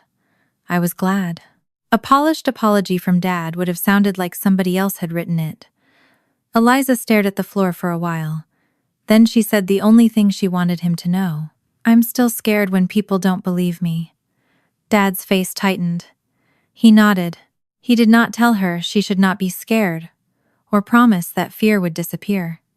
The meeting lasted less than 30 minutes. When Eliza stood, Dad looked as though he wanted to ask whether he would see her again. but he stopped himself and let her decide when the meeting ended. There was no hug and no declaration of forgiveness. We walked out together, and in the parking lot, Eliza asked what we were having for dinner. I knew better than to turn that ordinary question into evidence of some grand emotional breakthrough. Sometimes a child asked about dinner because she was hungry. That was enough. Heather remained outside our home. Her legal sentence continued under the conditions imposed by the court, but the deeper consequence was not something a judge could supervise. Dad no longer allowed her to reconstruct forgotten moments for him. Mom stopped asking Heather to interpret what Dad must have meant. Noah had learned to separate his own memory from his mother's explanation of it. The people Heather had once protected by managing reality had stopped asking her to manage it. She contacted me a few times during those months. The messages became shorter after she understood I was not going to enter another argument about intent. She was sorry. She had panicked. She had thought she was helping Dad. She understood more now. I believed some of that. I still did not reopen the relationship. Remorse and access were different things. Heather had spent months teaching everyone around her that the person with the strongest need could decide which version of reality the family would live inside. The only way I knew to stop repeating that pattern was to let my own feelings exist without converting them into obligations for Eliza. I missed my sister sometimes, and still remembered good things about her. I could even hope she changed without making Eliza the person who had to test whether that change was real. The strangest part was how little revenge remained in my life once the systems had done what they were supposed to do. Dad had faced criminal consequences. Heather had been convicted for her own conduct.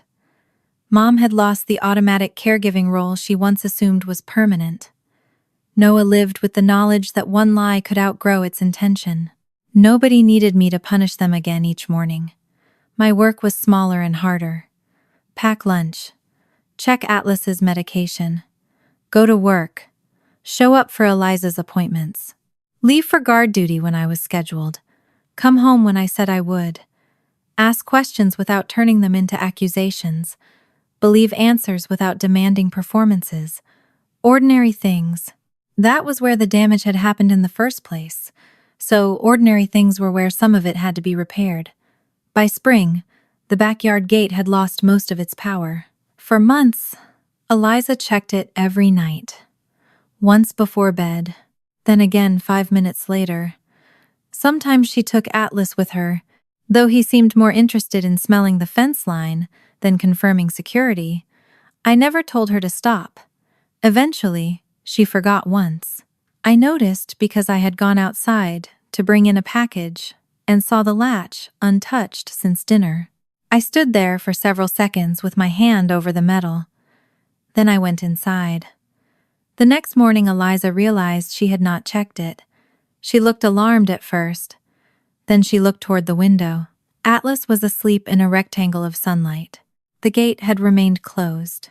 Nothing had happened. She ate breakfast. That was all. A few weeks later, I came home from work and found Atlas stretched under the kitchen table while Eliza worked on a school assignment. One hind leg stuck out awkwardly behind him. The room smelled faintly of toast and dog, despite the fact that nobody had admitted feeding Atlas anything. I set my keys down and reached automatically for the charging cable I kept near the counter. It was not there. I checked beside the fruit bowl. Nothing. The old question left my mouth before I thought about it. Eliza, did you move my charger? Her pencil stopped. For 1 second, I heard 6 months of our life inside the silence that followed. I expected the old sequence. Upstairs at 4 to 10. Down for water at 4:15. Atlas was with me. You can check. I expected her body to prepare before her voice did. Eliza looked up from the table. No. She looked back at her worksheet. I stood beside the counter. No timeline followed. No witness. No explanation of where she had been. No promise that she was telling the truth. Nothing. I looked around once more and found the charger half under a stack of mail where I had put it myself that morning. Okay. I plugged in my phone. Eliza kept writing. Under the table, Atlas snored without opening his eyes. For the first time in longer than I wanted to admit. No was just my daughter's answer, not the opening statement of her defense.